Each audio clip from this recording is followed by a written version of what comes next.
So good morning, everyone. We are in the framework of the European Civil Society Days. Participants are coming little by little. We are already 58 people. I will remind you at various moments that we have interpretation. In the bottom of your screen, you will see a globe, and you can select or the English channel or the Spanish channel. So you can select the English channel, for instance, when people is speaking in Spanish, you will hear to them thanks to interpretation in English. So welcome again. It is a pleasure to see you here to speak about social economy and youth entrepreneurship. We are 62 participants right now. We are in the framework of the European Civil Society Days organized by the EESC. And we have an amazing panel today to discuss about how social economy can be a driver for entrepreneurship among young people. This is an event co-organized by Social Economy Europe and Cooperatives Europe. And I will give the floor to my colleague, Helen Hayes, that will introduce the first speaker. Yes, thank you all very much for connecting today. So my name is Helene Hesse from Cooperatives Europe. And I'm glad that I get to see all of your faces, although it is online, sadly, but I'm glad that I get to see everyone. So without any further ado, I think some participants are still coming in, but I think we can slowly start and let everyone get in on their own time. So the first speaker that I would like to announce for some opening remarks is Mr. Giuseppe Guerini, president of CECOP-CICOPA, and also the spokesperson for the social economy at the EESC, and a cooperative entrepreneur himself. So I think this is why you're the perfect fit to start this session off. And so we would love to ask you what drew you to cooperative and social economy entrepreneurship yourself. And you've seen the social economy reaction to all these technological social changes over the past years. So how do you see it now with this COVID recovery that we're facing? And as young social economy entrepreneurs, how do you see their role in this? So you have now 7 minutes for your opening remarks. Thank you so much. Thank you very much for this introduction. I'm very happy to be here, and good morning for all of you. First, I would like to greet you and thank you also on behalf of the European Economic and Social Committee, which hosts and promote this entire week dedicated to civil society. This workshop, in particular, proposed by Social Economy Europe and Cooperative Europe, to whom we thank for invitation. Thank you very much. My commitment to the social cooperative began over 30 years ago and was motivated by desire to try to change the world through social commitment and solidarity. I was the end of the 18 years and the world was divided into two blocks, and in Italy we had just emerged from the devastating season of terrorism. Policy left disappointment among young people. Social commitment seemed to us a different way to do good politics in concrete and direct way to promote a better life for the people.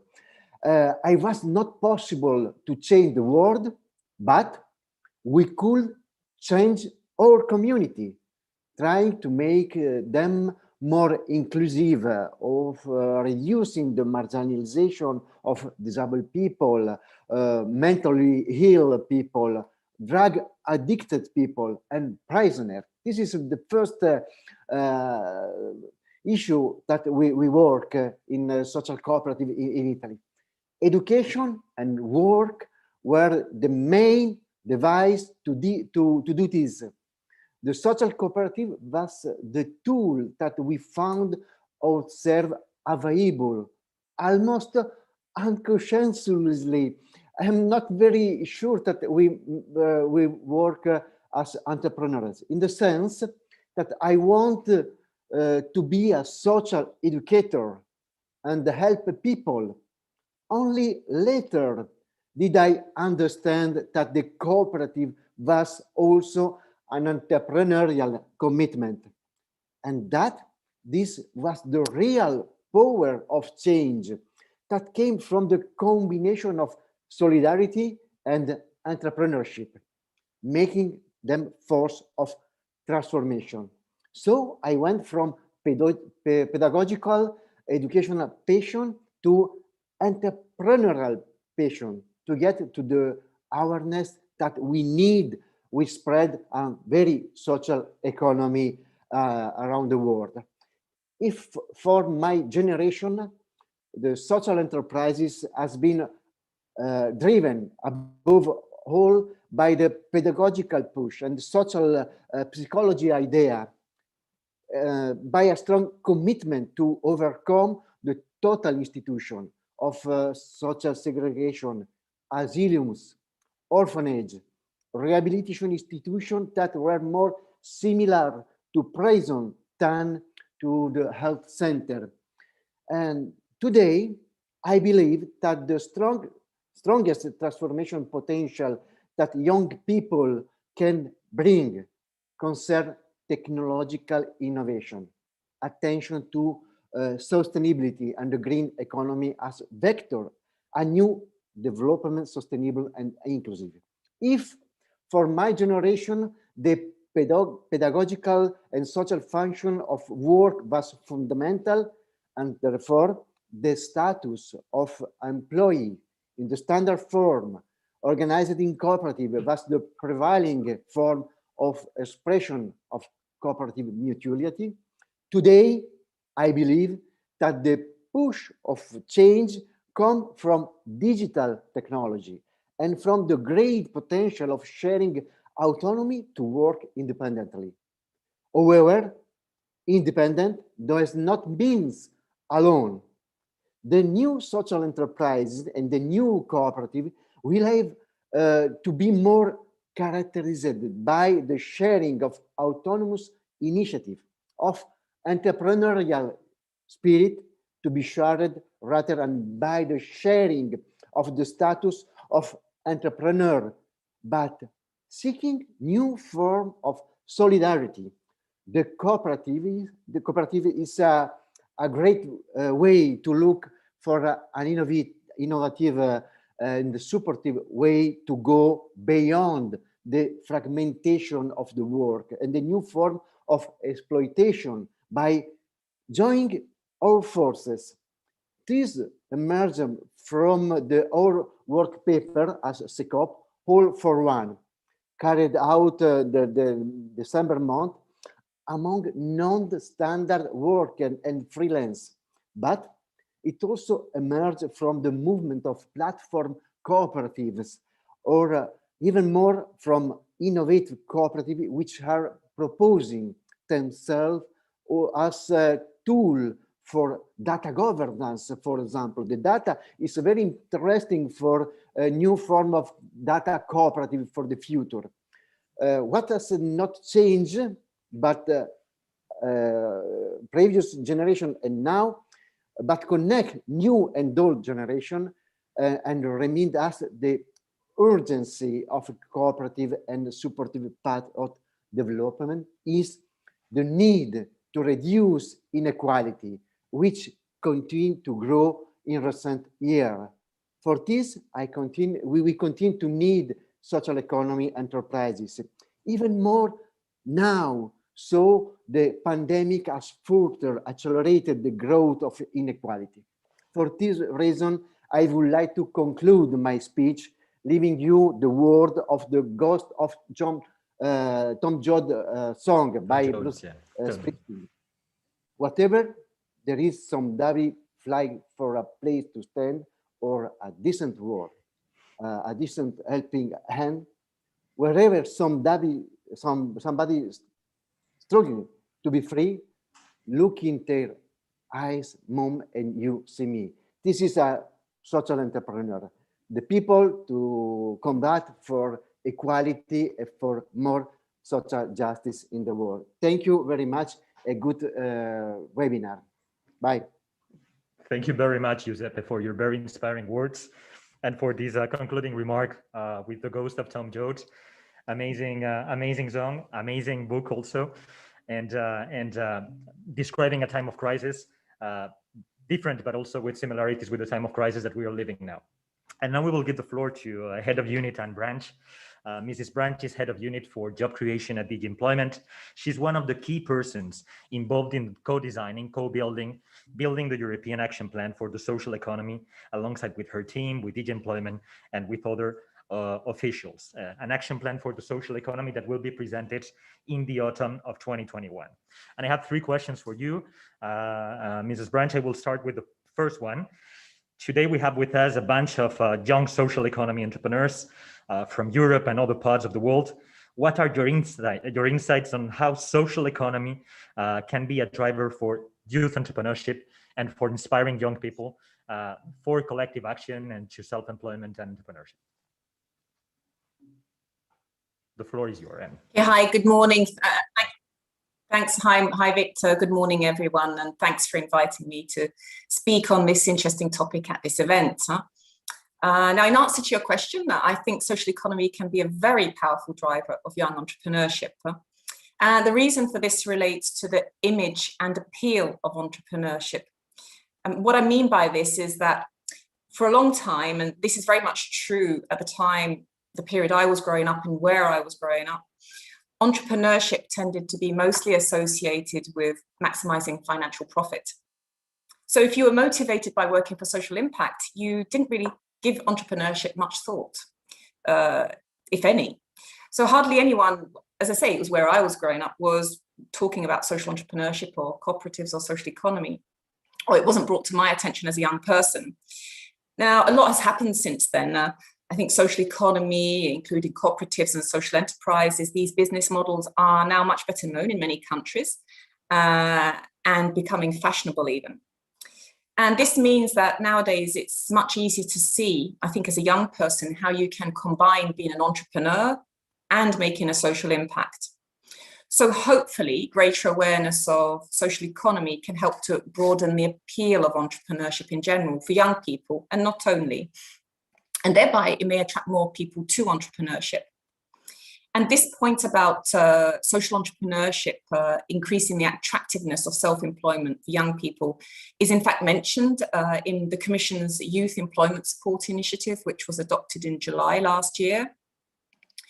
And perhaps I'll just make one other point about your question, and this relates to the digital transition, which will significantly affect the social economy. And I think it's interesting that young people tend to have higher than average digital skills, and this could serve them well in social economy businesses and as entrepreneurs. The Commission, as you know, is strongly supporting the digital transition along with the green transition, including massive funding going through member states. And hopefully this will create new opportunities in member states in the field for young people and social economy business models.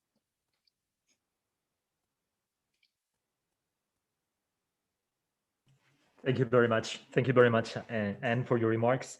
And how do you perceive this ability of these young entrepreneurs, these young people, to provide solution to collective and global needs? It is linked also to what you were saying, how they act as accelerators of the green and digital transition through social economy entrepreneurship. Yeah, I think they have a really important role to play. I think I'd answer the question through a personal insight I had when I was fortunate enough to be invited to the Sustainable Development Impact Summit in New York in September 2019, when we could still travel.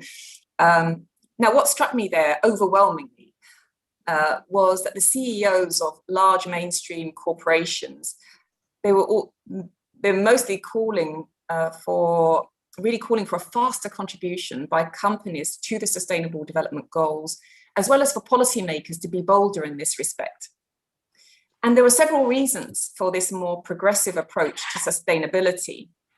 But one of the things that struck me most was that an extremely important driver for them was that their younger employees were demanding it.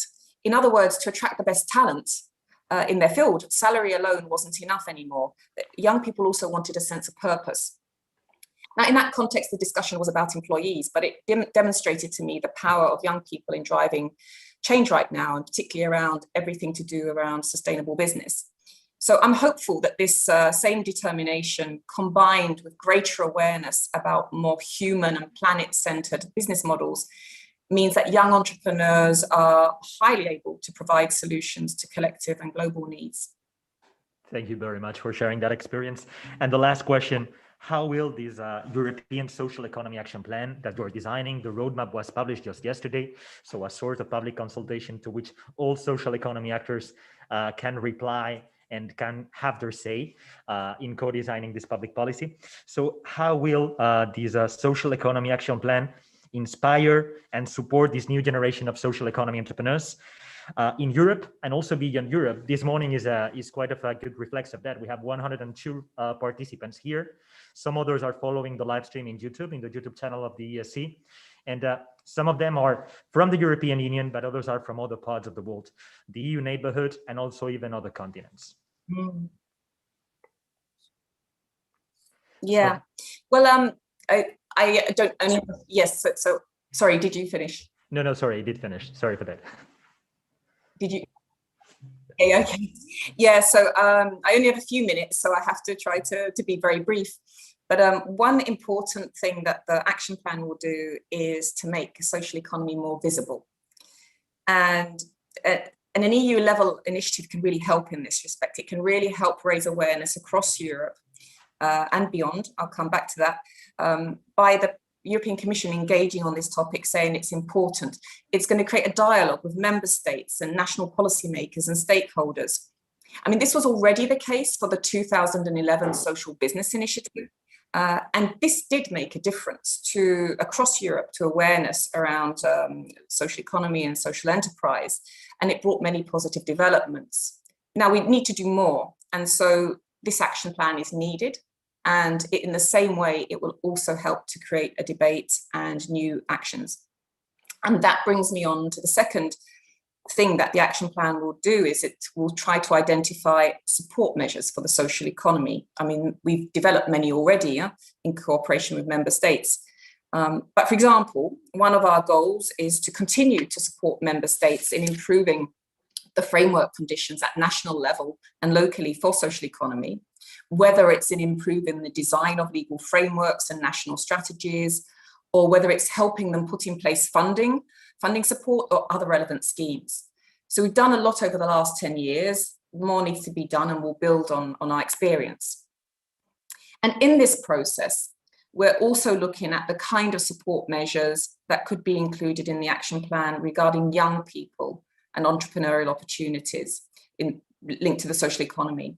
So for example, the Commission's Youth Employment Support Initiative that I mentioned earlier, which was adopted in July last year, it indicated that in the Social Economy Action Plan, we will also focus on youth, including entrepreneurial opportunities yielded by the social economy.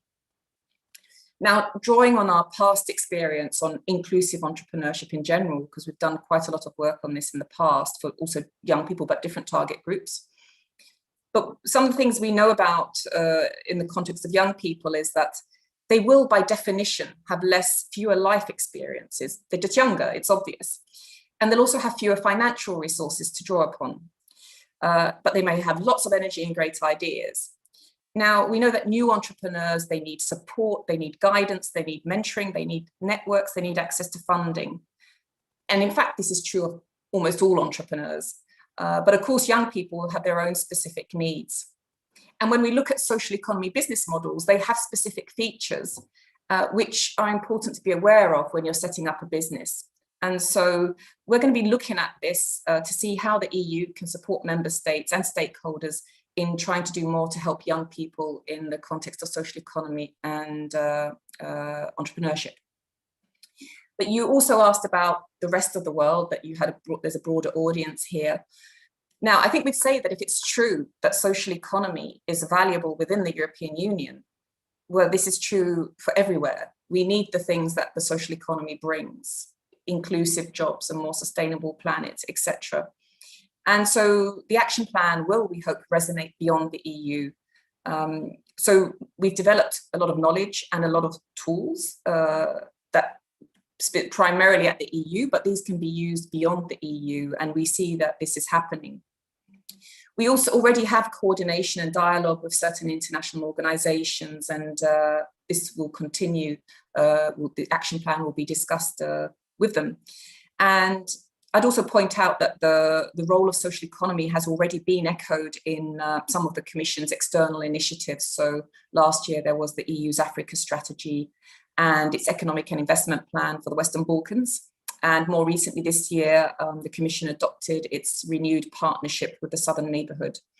And some funding opportunities will also be available.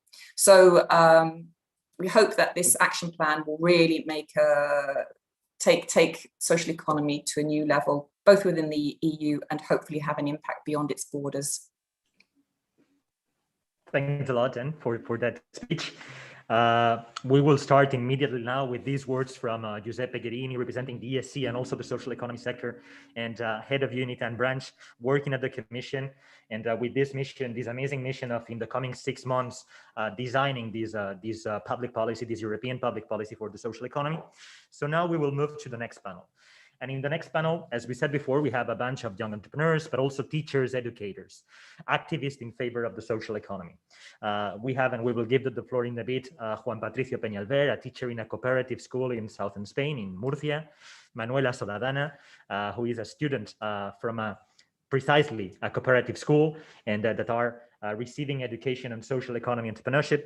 But we also have with us an Aguirre, a social economy entrepreneur herself, and I ask her kindly to start her camera because the idea is to see everybody in the Caroline, indeed, Caroline Ferguson from L'ESPER, which is the social economy pun of the French schools, precisely also to foster social economy education in schools. Nicolás Dimarco, and now we're in a bit an MEP, a young MEP, quite influential, Brando Benefei from the Social Democrat group will be joining us. And I will start by asking a question to Juan Patricio and Manuela. And by the way, they're going to speak in Spanish. So for all these 110 participants, take into account that you can select interpretation at the bottom of your screen. You can go to the English channel and you will hear to them in English, thanks to the fantastic work of our colleagues, Fernando and Miren, our interpreters. So Juan Patricio and Manuela, tell us about your story, learning and teaching about cooperative entrepreneurship in high school. And to Manuela in particular, that she will reply a bit later. Has this experience, including the creation of a cooperative project with your classmates, changed your perspectives? Would you like to become a social economy entrepreneur after this experience? So Juan Patricio, the floor is yours, and we will continue with Manuela immediately after.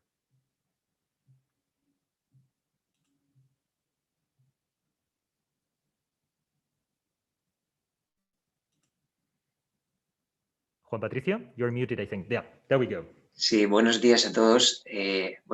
Tenía preparada una intervención, no sé si sería a continuación, ¿no? Primero respondo a la pregunta. Sí, te digo, tenemos, como vamos un poquito limitado este tiempo, tenemos 5 minutos en general para responder, pero sí que puedes responder a la pregunta y compartir elementos de tu intervención también, si quieres. Las dos cosas al mismo tiempo, si te parece. Sí, bueno, de hecho pensaba hacerla en inglés, pero bueno, en primer lugar quería decir que realmente en los colegios de Murcia intentamos fomentar sobre todo los valores cooperativos en los alumnos. Y bueno, en primer lugar, pues agradecer la invitación a participar en este foro. I am working as a teacher in 2 secondary education schools, Cipriano Galea y Elma, both from Murcia. I teach subjects such as economics and entrepreneurship. Through entrepreneurial education, we build the future with their leading roles, young. We try to involve our students in projects with a practical approach based on the methodology of learning by doing. In this way, they learn to create and manage a company under the cooperative legal form. As a complement to the theoretical context, they practice cooperative values day by day in classroom, electing their representative posts, taking equal decisions, and learning the value of collective intelligence, democracy, and solidarity. We believe that it is necessary to connect young people with reality. We cannot leave it to chance that they are well informed and acquire a global vision of the world around them. In this sense, in the cooperatives of Murcia, we are very conscious that the 2030 agenda brings opportunities that must be well exploited, specifically in SDG or Global Goal 4, quality education, and SDG 8, decent work and economic growth. That is why we also participate in European projects as a e-twinning or COP-CAM. And in one of the most visible areas of the school motto of the European Union can be read, united in diversity. The cooperative model also allows us to work on other values related to sustainability, such as human rights and environmental protection. Something that has been linked to the cooperative movement from its origins, and which is also reflected in the region of Murcia through different social economic companies that are a motive power of economic development in this region of Spain. We must not forget that we are in the decade of action, and that youth participation in local public policies is very important. In this sense, we carry out initiatives with a social impact on our environment, and we participate in the exhibitions and markets of cooperative schools promoted here in Murcia by Comor and Ocoen, which Juan Antonio Pedreño presides with great success. Therefore, we try that students know these realities and pay their attentions on appropriate models. For example, from my secondary school, I have promoted a project called I Want to Walk Without Fear of the Future, which has been awarded in a national contest. It consists of a TV program on entrepreneurship and sustainability carried out by the students themselves, getting involved in the entire technical and creative process, and in which they also interview people who inspired them and are experts and models in different areas. For example, Luis Alvarado, who was president of the European Youth Forum and works with the Rockefeller Foundation, spoke to them about smart and resilient cities, something that we could frame in SDG 11. And also young journalist Emilio Domenech, who is currently working as a correspondent in New York, spoke to them about international relations and the importance of communication. We consider it is very important that students become familiar with concepts such as circular economy, renewable energy, sustainable mobility, and all this is complemented with digital and languages training, as well as the development of soft skills, for example, leadership, negotiation, assertiveness, teamwork. To sum up, it's a need to build opportunities based on talent and youth leadership that contribute to the training efforts of many years. Thank you. Thank you very much, Juan Patricio, for your role, teaching citizens, teaching professionals, and also teaching social economy, future social economy entrepreneurs. So thanks a lot also for the very innovative models and the work that you do, bringing inspiring professionals to them so that they can get some ideas. And now we will move to Manuela, who is, if I am not wrong, she's even one of the students of your high school. And Manuela, the question is, how have you received this social economy entrepreneurship education, this cooperative entrepreneurship education? How has it impacted you? And working and cooperating with your classmates, and of course you can say no, but it gives ideas to become. Would you like to become a social economy, a cooperative entrepreneur in the future? So those are the questions. Tell us your experience, basically, and your feelings about this teaching about social economy entrepreneurship.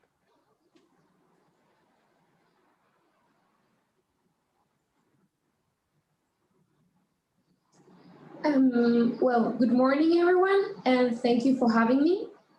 My name is Manuela, and I am in my last year of secondary school at Fuente Blanca Secondary School in the Murcia region.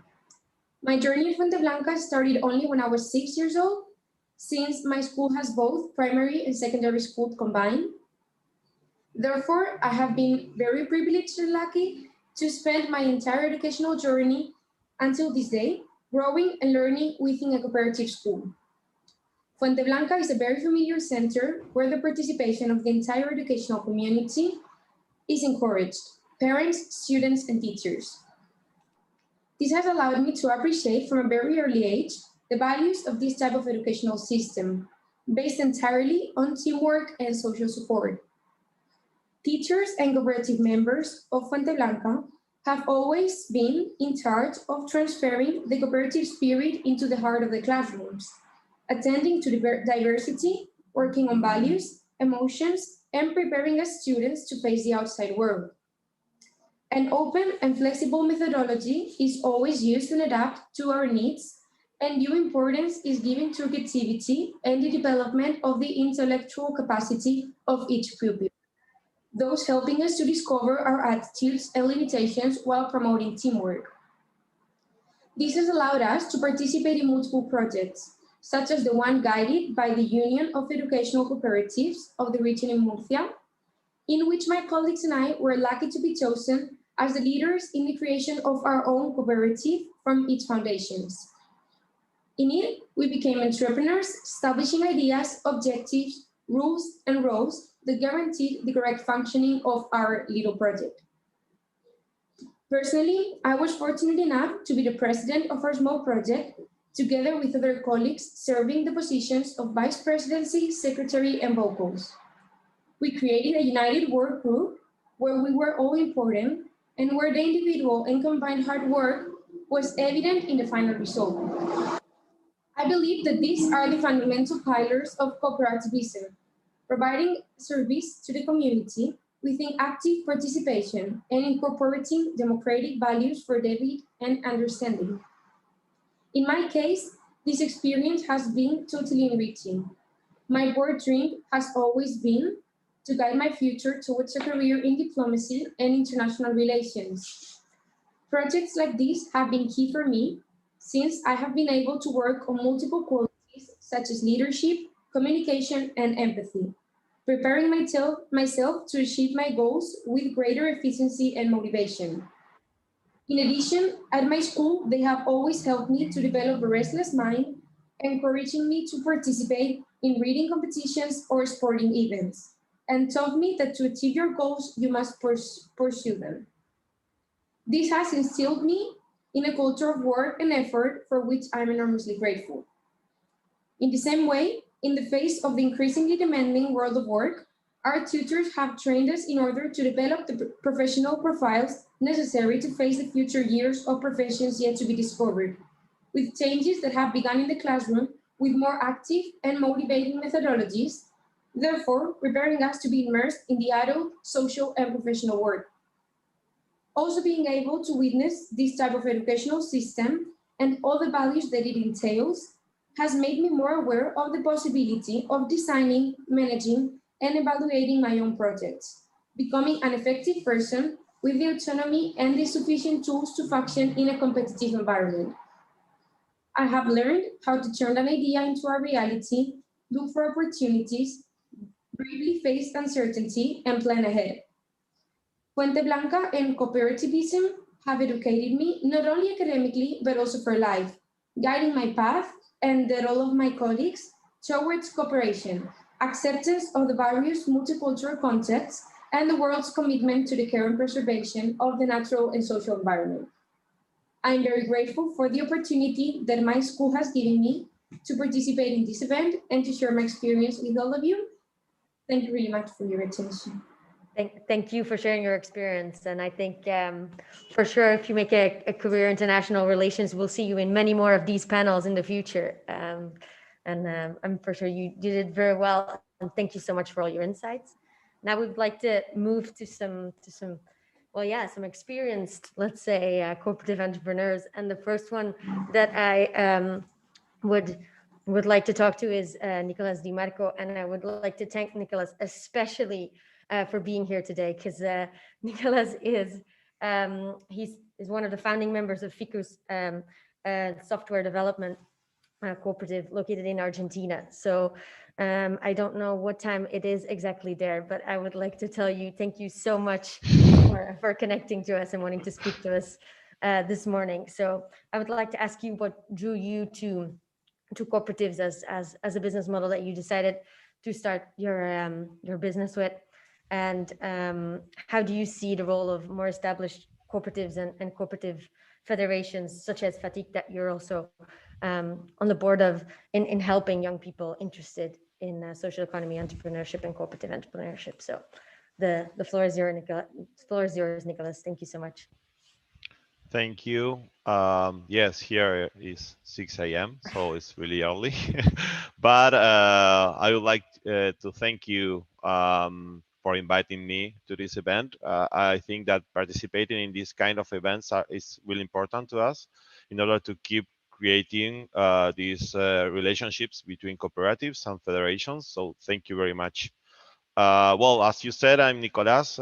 I'm a member of a tech worker cooperative from Argentina. We founded the cooperative 10 years ago. And after 1 year, we founded FICUS, that is my cooperative. We helped in the foundation of FATTIC. And I think this was a natural process because we needed to find support in other cooperatives. We needed to understand which were the next steps to follow, you know, and in this way, I think that is really natural that cooperatives, such as people like getting together and trying to understand how to solve problems and to be stronger and to create things that are bigger than yourself or your cooperative. So in this way, being part of the cooperative and then being part or participating during the foundation of the federation, it was a natural process and it was a strong process, you know, because during this whole process, we found the way in which we needed to create relationship with other organizations and to be stronger. So in this way, I think that being part of the federation or creating new federations or joining a new federation, if you are a young entrepreneur, it's really important because there you will find more people that are in the same path as you are, and they will help you. For instance, in our federation, we have a like a small group of entrepreneurs, young entrepreneurs, and we are trying to create the space to accompany them, and in order for them to be like more easy to create new cooperatives, or if they are in a cooperative that has recently been created, to accompany them during the whole process, because we need to create companies that are competitive we are based on solidarity. We avoid competition between cooperatives, but we need to create a business model that can be resilient and then that can like be useful during this kind of crisis, you know. So it's not that we are just working with values, but we are working and we need to create the means in order to live, you know. So it's really important to give support to new cooperatives. So in this way, I think that creating federations for young people to support them is really important. Great, thanks. Just to let everyone know, because Nicolás said a bunch of interesting things. So if you would like to ask him questions or like to ask any of the other speakers questions, please do so in the Q&A that you can see below. I don't know if we've mentioned that already, but it's very important because the audience will get the word after all the speakers. And so now Victor will introduce the Perfect. speaker. Gracias, Nicolás. Thank you very much. And yeah, also just to say that we have 108 participants here in Zoom, but also 45 participants watching live in YouTube, the live stream. So showing that the social economy and that cooperatives as one of their pillars are a global movement, we move from, I guess, beautiful Buenos Aires, at least the province of Buenos Aires, to beautiful Ukraine, and I guess that Kiev. And we are going to talk with Petro Darmoris, who is a Chief Operating Officer at the Ukrainian Social Academy. Petro, working in this institution, in the Ukrainians, first of all, thank you very much for being here, as all the others, for contributing to the success of this event and for this fantastic exchange between young leaders and also leaders of the social economy movement. So yeah, working in this Ukrainian Social Academy, which is educating social economy entrepreneurs, teaching and training social economy entrepreneurs, and a driver of the social economy entrepreneurship movement in Ukraine. Is social economy attractive to young Ukrainians? Are you finding it easy to teach them to start their businesses in another way? Yeah. Thank you so much. Greetings to everyone. It's an honor to me to be here to talk with you, and thank you for inviting me to this beautiful event. Starting with answering to your question, actually, yes, surprisingly, social economy is being attractive, especially to young people, especially to socially active who belong to different social organizations, projects, movements, initiatives, which raised incredibly during the last years. It's much more attractive than previously because like the mentality and motivations have changed. Now, not only profit is the highest motivation for young people to do something, but some social mission, which is more attractive and more important. And that's why social entrepreneurship is the fantastic way to combine both, to be self-sustainable, self-employed, and simultaneously to achieve the social mission. So actually, in this regard, we see our role to educate and inspire young people who bring ideas of different social changes to the sustainability growing business through our training programs, mentorship support, personal consulting, and so on. And actually, what are we doing in this field? We actually offer, first of all, the comprehensive training program for the youth social entrepreneurship development, and we are working in different stages from idea to action. And we have the online programs right now. Since previous year, maybe 85% of our activities are obviously online. So actually we educate and support the young people who want to start a social business. We also educate and support young leaders of different charitable foundations, organizations, NGOs, in terms of their organizational development. And in this regard, we are doing a kind of in social innovation in Ukraine because we bring social entrepreneurship into the non-profit area. That's why actually we teach the young non-profit organizations to become self-sustainable. So actually our role here is not just promoting social entrepreneurship and working in the field of social entrepreneurship, but the social economy at all. So we see our role as a kind of like a system building. And in this regard, the third part of our activities is involving business, like traditional commercial business, in different ways, as mentors who do the pro bono consultations, And all of our education programs for startups, normally they end with the investment pitches. So we invite the private investors or the corporate funds to be a kind of impact investors, and we engage them to invest in this the youth social enterprise development. Actually, in terms of numbers, because it's always good to talk about some numbers, the situation with the social economy in Ukraine and with social entrepreneurship in Ukraine is quite unclear, because to be frankly, we have no idea how many social enterprises we do have, because this is quite new, I would say, direction. But in the coming weeks, we are starting the big mapping project, and hope at the end of this year, we will have a more or less clear picture how many social entrepreneurs are in Ukraine and how many of them are the social enterprises launched by young people. What we also did, it's about maybe 3 weeks ago, we just launched together with our colleagues from Germany and Croatia, we have launched the social impact platform, which is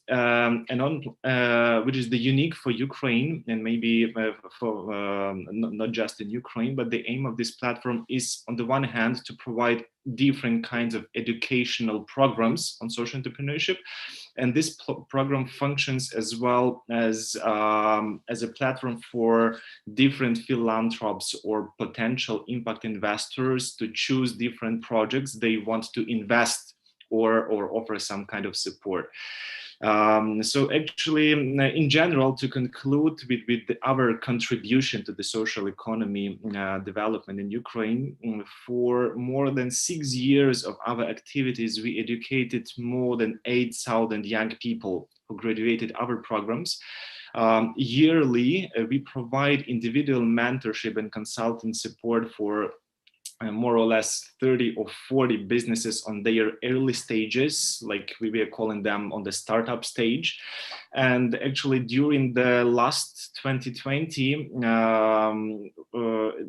there were 42 social enterprises, new social enterprises have been launched, but totally we made the contribution for starting the 127 young social startups during the 6 years of our activities.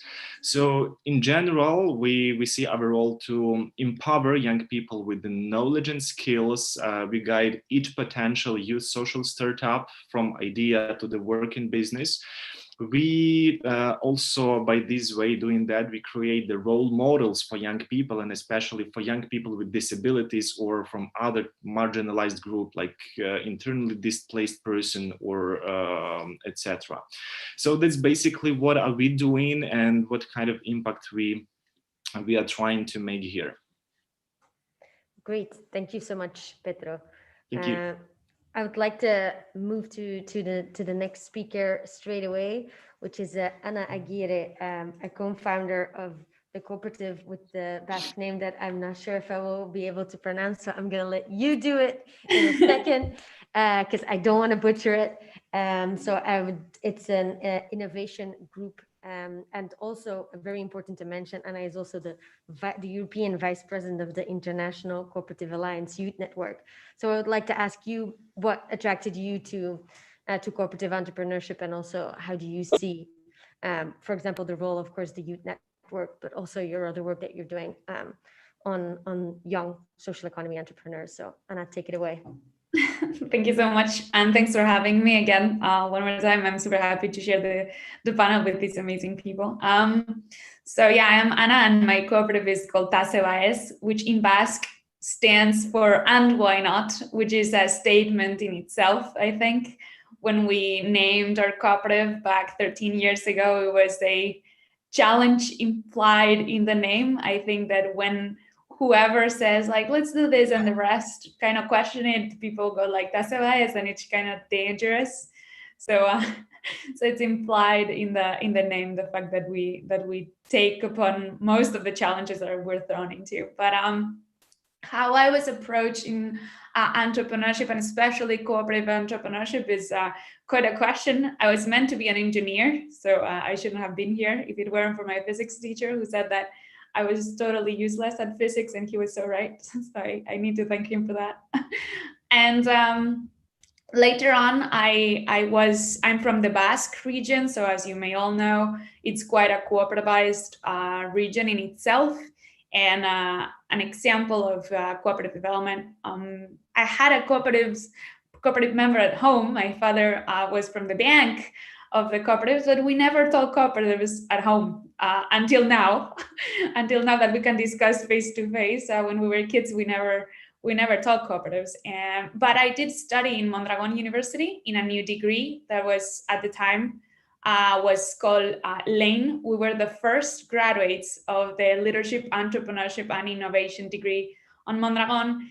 And this was my first approach to cooperative entrepreneurship, because I wasn't planning to be an entrepreneur, but I ran into, a little bit like Manuela, I ran into a group of people in a class that needed to start a company mandatorily in the first year doing the program. And turns out after 4 years, we love each other enough to keep working on the co-op.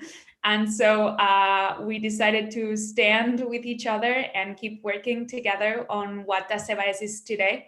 So we started the co-op in 2009 during the first year.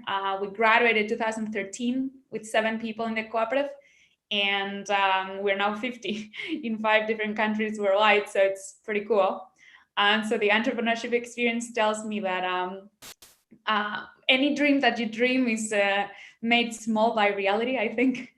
I don't think any of us would have expected to be where we are today. But also another thing is that I am part of the youth network of Europe First that we co-created in 2015, right? Because we didn't have a youth network in COPS Europe. So we wanted to be part of this thing. And a little bit like Nicolás said, we believed that we were stronger together. So how to generate bridges and make sure that Europe had a standing youth movement in the co-op sector, because we really truly believed that was something that we needed. So I'm super excited to have younger people, because sometimes I forget that next week I'm going to be 30. So I'm not in the youth side of the youth, I'm like in the old part of the youth. So I'm super happy that Manuela is here and that her colleagues are going to take over the co-op youth movement from us. I think it's much better represented. And in that sense, I think that the cooperative movement really speaks to youth if youth knows the movement. So I always say the same thing in these kind of forums, that it's that I wished we were able to spread the word broader, because I think that the co-op movement stands super aligned with the values of the new generation, and that we have managed to have a common language in the economy, that is the SDGs, but like co-ops were standing for that values a lot earlier than it became mainstream, right? And I know that this would really appeal to youth if youth knew. So my goal as a young entrepreneur is to actually speak to a broader audience. I think that it really stands with the values of youth, that youth is not lazy, is non-engaged, and it's actually super active and willing to bring value and actually lead spaces. So I'm actually very happy to have younger people in. I think that this COVID crisis has shown that entrepreneurship is an answer to a lot of the questions, and especially co-op entrepreneurship answers a lot of social questions. And then the grassroots movement have come together like co-ops do in order to solve a lot of challenges that have been brought together. And another thing that I always try to approach when I talk in these things is that values stand at the core of the co-op movement, and we should never forget it. But in another hand is that cooperatives need to be excellent in management.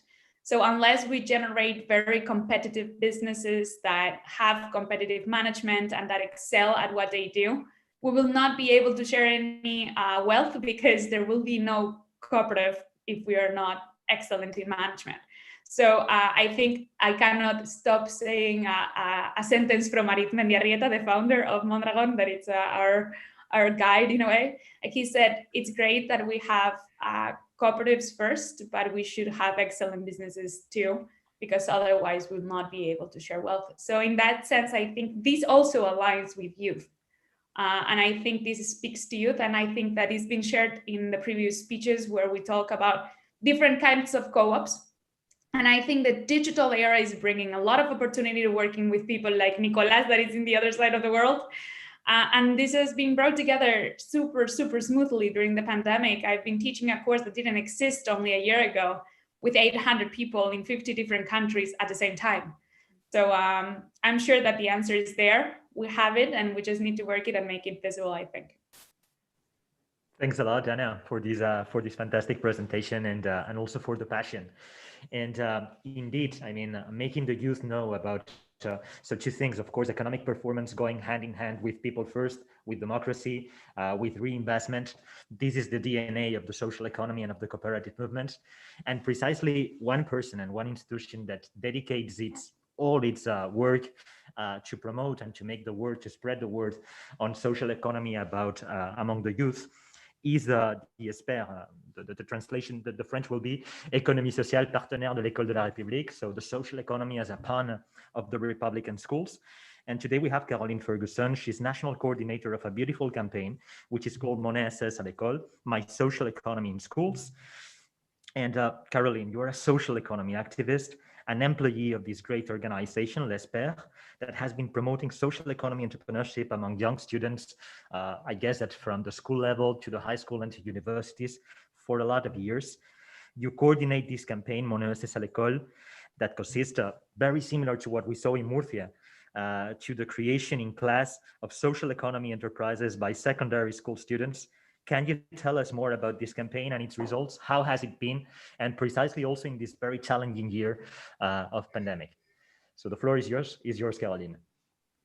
Thank you very much, Victor. Thank you for this opportunity today to talk about the campaign Mon ESS à l'école, so my social economy enterprise at school, that consists in the creation by the pupils of enterprises in schools, so from the age of 11 to 18 years old.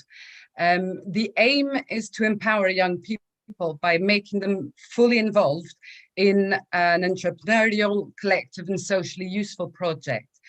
The objectives of the program are to promote social and solidarity economy, its values, its methods through collective action, to discover the diversity of the professional, economic and social environment, to enhance young people's commitment and initiative taking through the setting up and the implementation of the projects.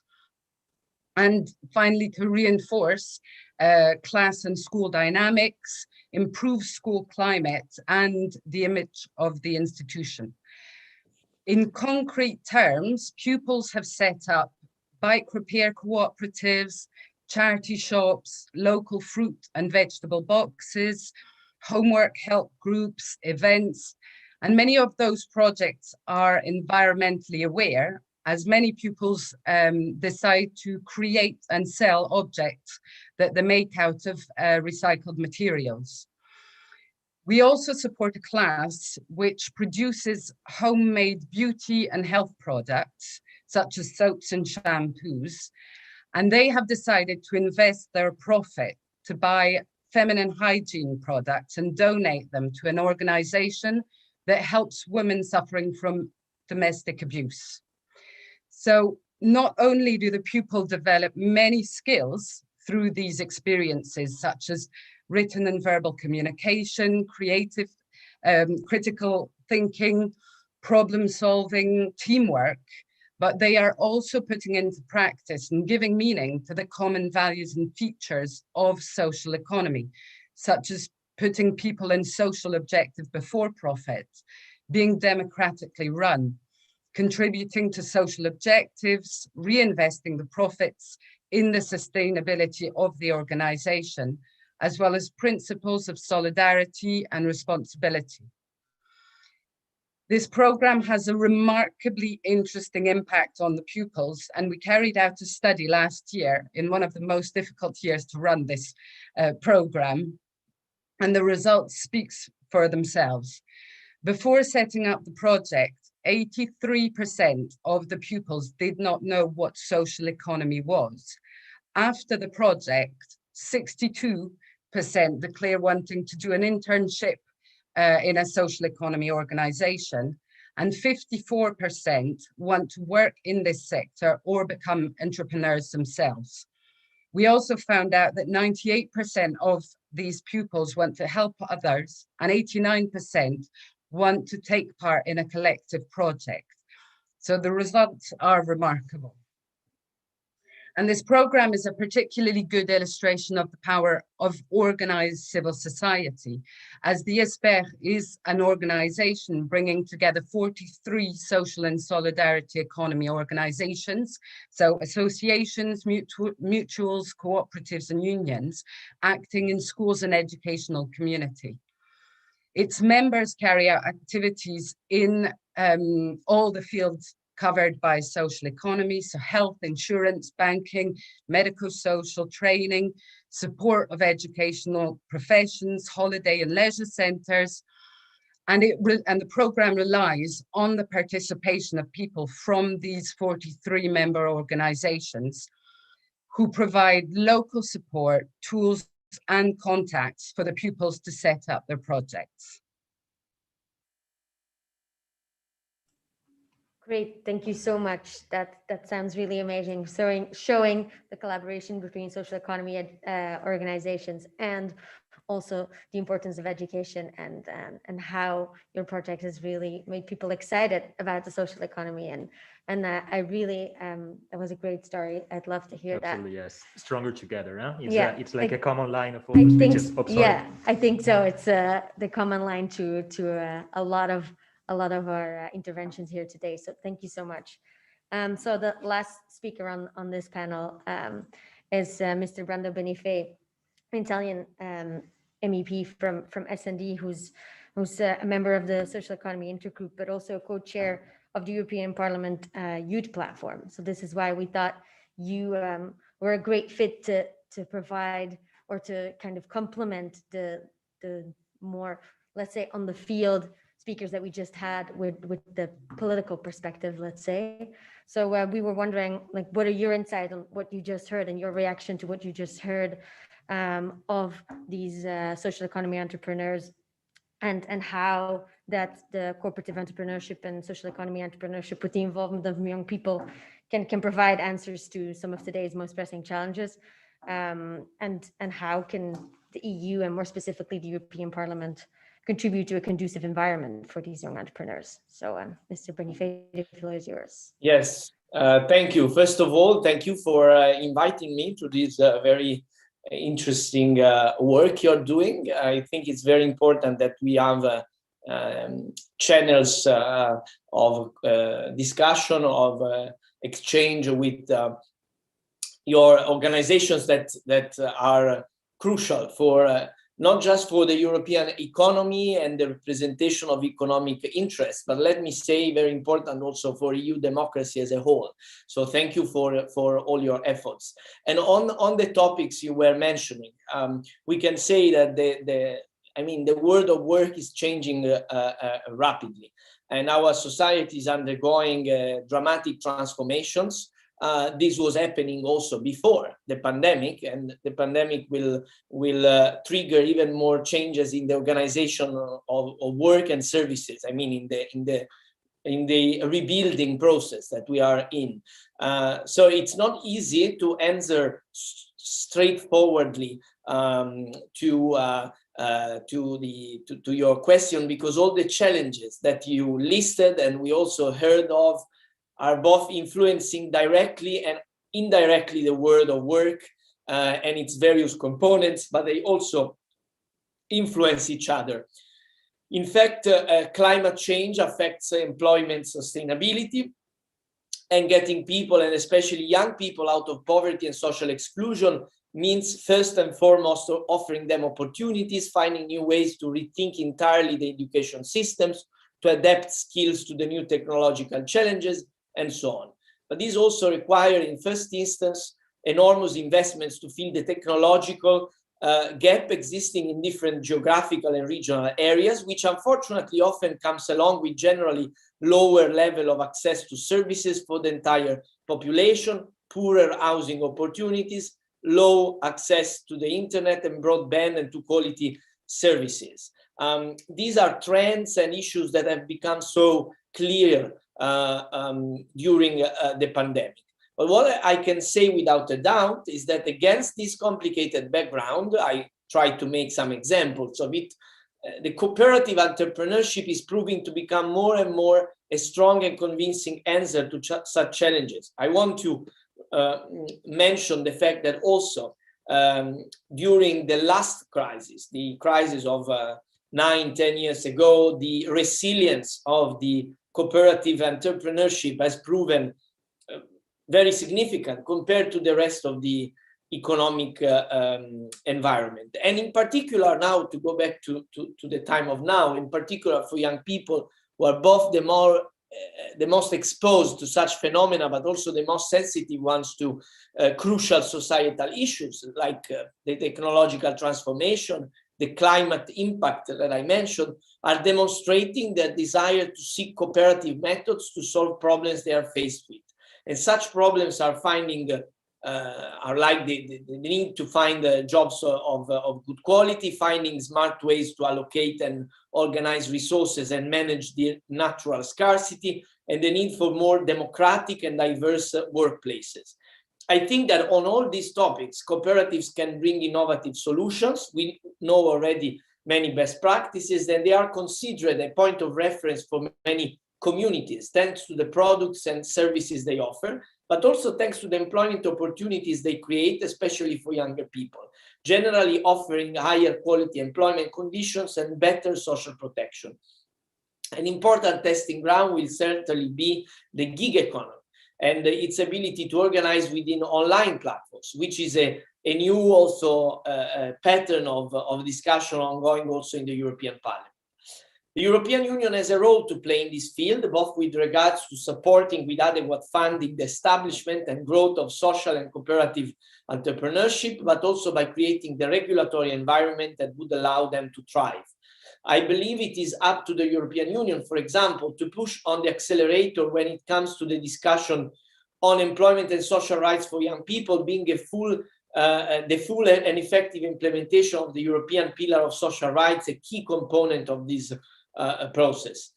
During these years, I had the chance to work on two important European Union programs that have direct implication for social and cooperative economy, the Single Market Programme and the European Social Fund Plus. I've been rapporteur and shadow rapporteur for them.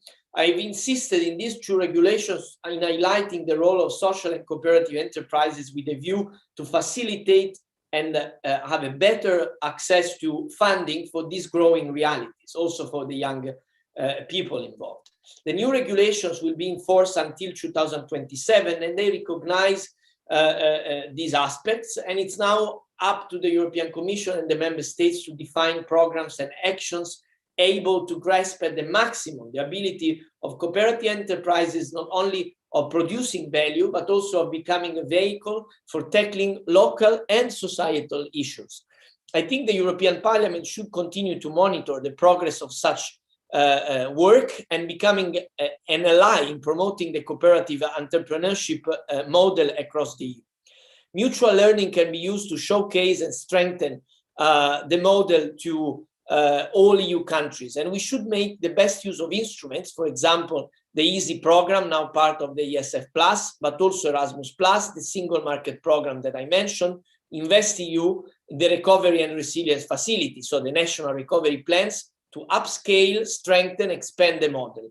Supporting these young entrepreneurs means supporting communities and making the social, environmental, and digital transition more fit to the local realities.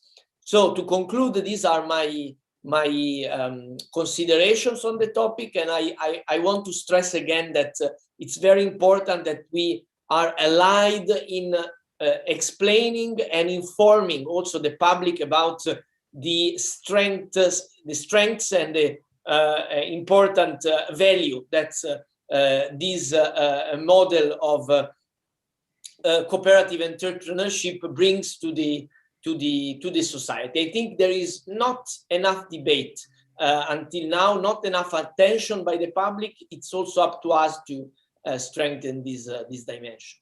Thank you. Thank you very much, Mr. Benefei. Indeed, you have played a key role, and this is important that there is awareness on this and that people know. You have played a key role in the ESF+ regulation, which we know that there is an agreement between the Council and the Parliament, but I think that we haven't seen yet the final approved piece of legislation. But there is, if I am not wrong, there might be a definition of the social economy for the first time in an EU regulation, a very good definition of what social enterprise is, and also inviting member states to use it as a priority. And this is very important. We have some Spanish colleagues here, but also French. They have operational programs for the social economy, and it's a key funding source for social economy startups, for the inclusion of people at risk of social exclusion, etc. So very important job, and indeed also on the single market program, the new COSME, that we have to explore what will be the new opportunities under this EU program, because it is the first time that there is such a mention in it to social economy and the InvestEU and other EU programs. So thanks a lot for this, cooperating with the social economy movement, the cooperative movement, and also with other members of the social economy intergroup. And I will do one thing before opening a bit of a debate between you, colleagues. You can ask you questions, you can have some remarks, but I will say goodbye to our colleague Petro Darmoris from Ukraine, from the Social Academy in Ukraine. So thanks a lot for the beautiful job you do, and see you soon. Yeah, thank you so much for inviting me, and let's stay in touch. Perfect, we will. All right, Helen. So I don't know if you want to. Well, maybe I will. I think there was a question in the chat, right? If we go back, because I don't think the Q&A. It's always Q&A or the chat. Where's the question? But we saw a question from Estelle saying that how do you see the evolution of the volunteers task force in the context of the growing social economy? So kind of volunteers as a part of the social economy. I don't know if anyone would like to take this question or can provide an answer for Estelle. Maybe I will say something quickly, and sorry to step in, but according to the EESC, to the European Economic and Social Committee, which is hosting this event, there are 18.2 million volunteers in social economy organizations, in associations, in social cooperatives, I mean, in work integration, social enterprises. So the social economy in Europe mobilizes in the third sector in Italy, which is very important.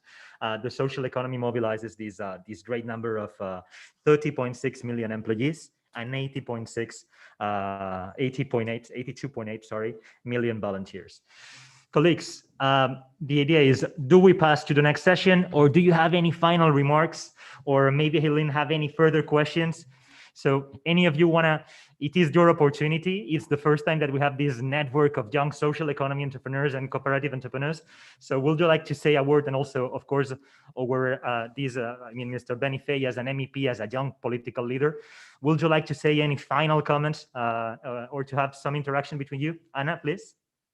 Yeah, just to very quickly address the question. I think it's important that at least someone asked a question, so we may as well honor that. I believe on the volunteer figure.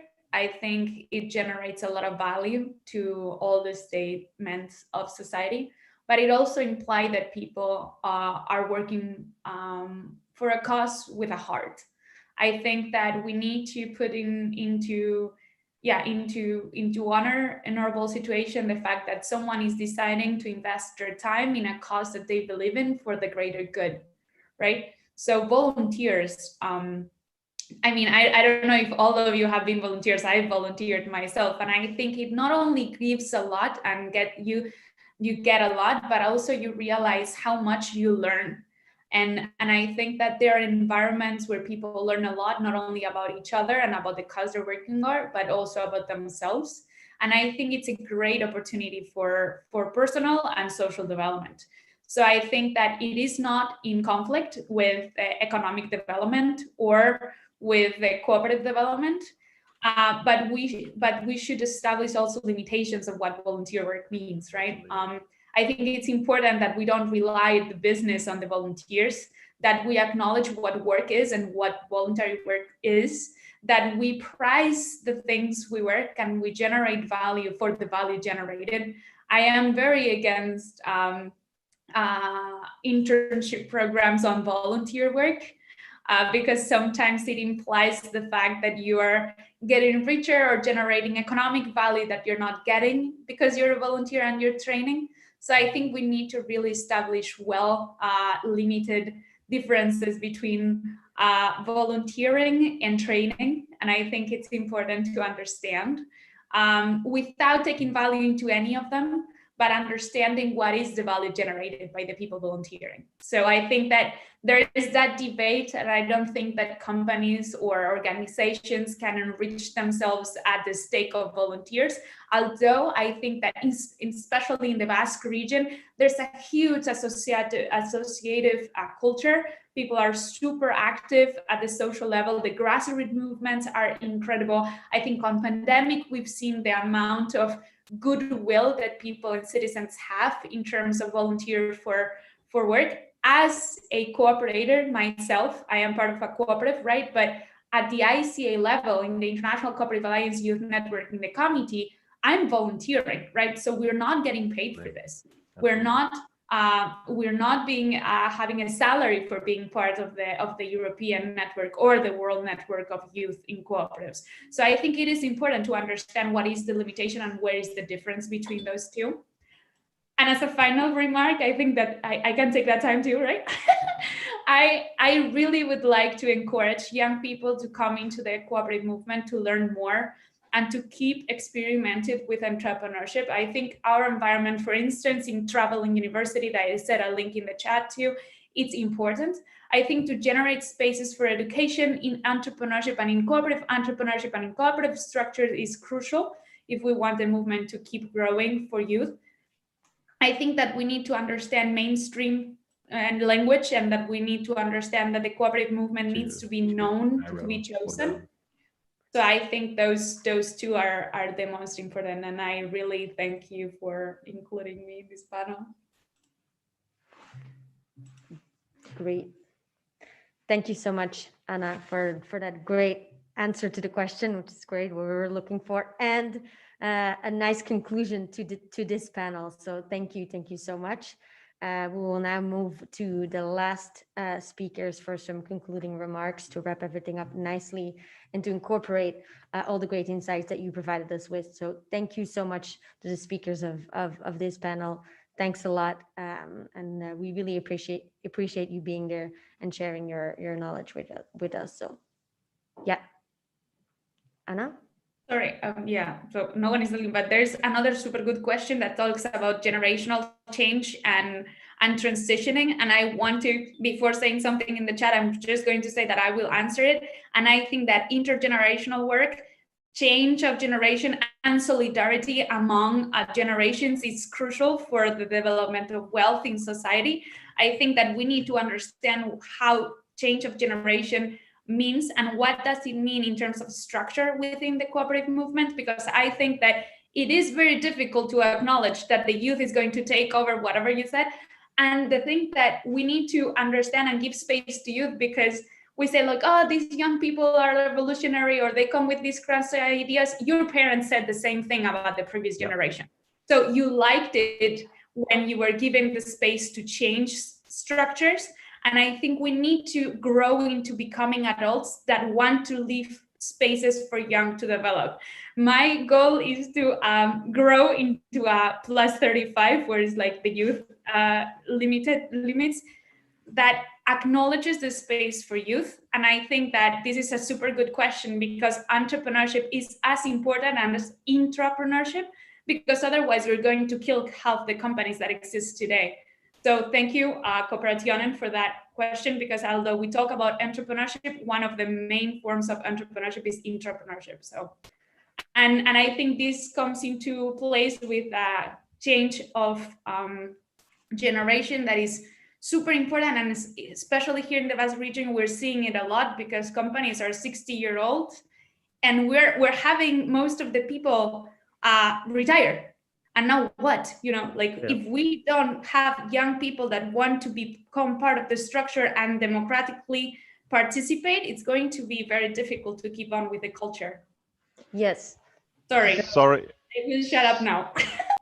Sorry, I wanted to add something related to what Anna was saying, but I don't know if we have enough time to 1 minute. Yes, you Yes, do, huh? one more minute, and I would definitely like tell you all that if you want to keep engaging in the chat, that is super great. So thanks, Anna, for doing that as well. But yes, Nicolás, we would love to give you some space. Go ahead. Yes, it's really short what I wanted to say because I was listening to Anna, and I wanted to say that I believe that today this crisis that we are going through related to COVID-19 and all the stuff we know has shown us that we need new solutions, new ways of thinking about economy, the production of products, services, and knowledge. And that is why we need new perspectives, new ideas, and that is where youth can help us to find new solutions, filled with new values and new ways of thinking. So I think this is a natural process, but we have to create the space in order for new people to come and join this economic way or new way of thinking. So we don't have to rely on saying that, well, this will happen and we don't have to do anything. We have to create the space for new people, and we have to be always thinking about this renewal of spaces.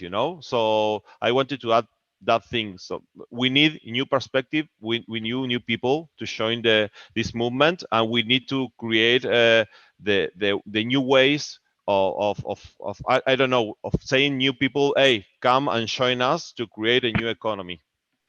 Thank you very much. Can I add one thing, because I need to go after? I just want to comment on this. I think it's very important, in fact, that we support from the institutions the many actions that the cooperative movement all over Europe has done to make young people more aware of the opportunities that the cooperative economy can deliver in terms of jobs, but also of new possibilities to develop new ideas, also in new spaces, in using transforming existing economic activities.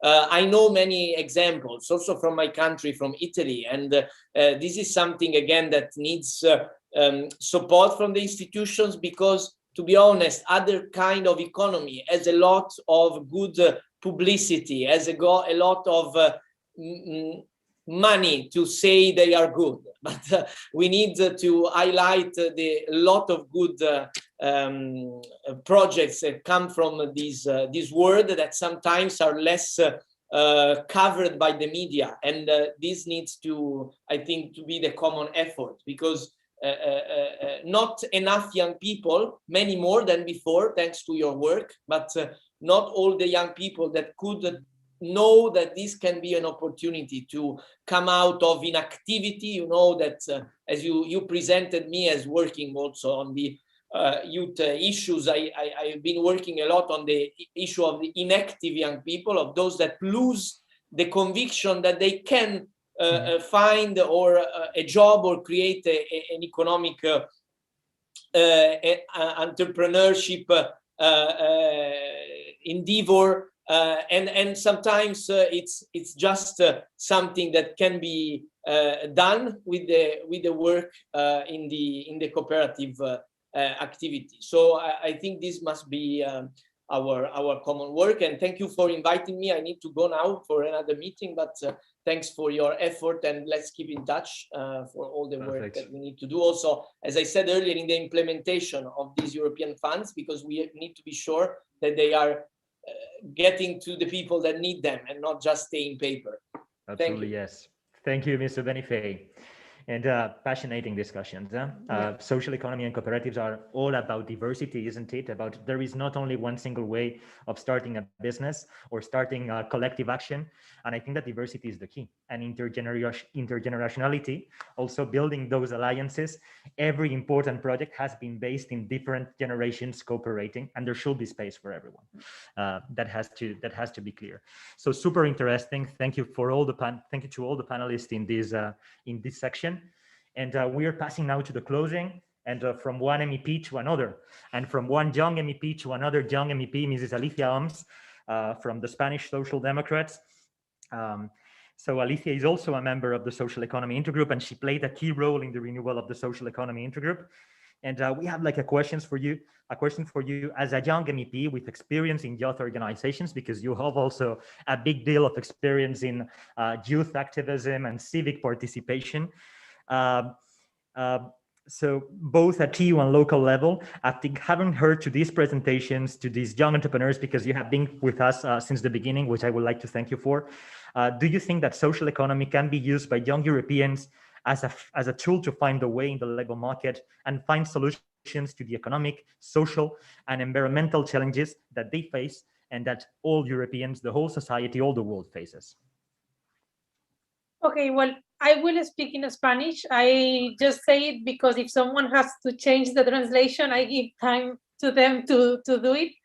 Bueno, primero de todo, muchas gracias, Víctor, y bueno, a los excelentes moderadores, y gracias también a Social Economy Europe por invitarme a estas jornadas tan enriquecedoras y tan interesantes.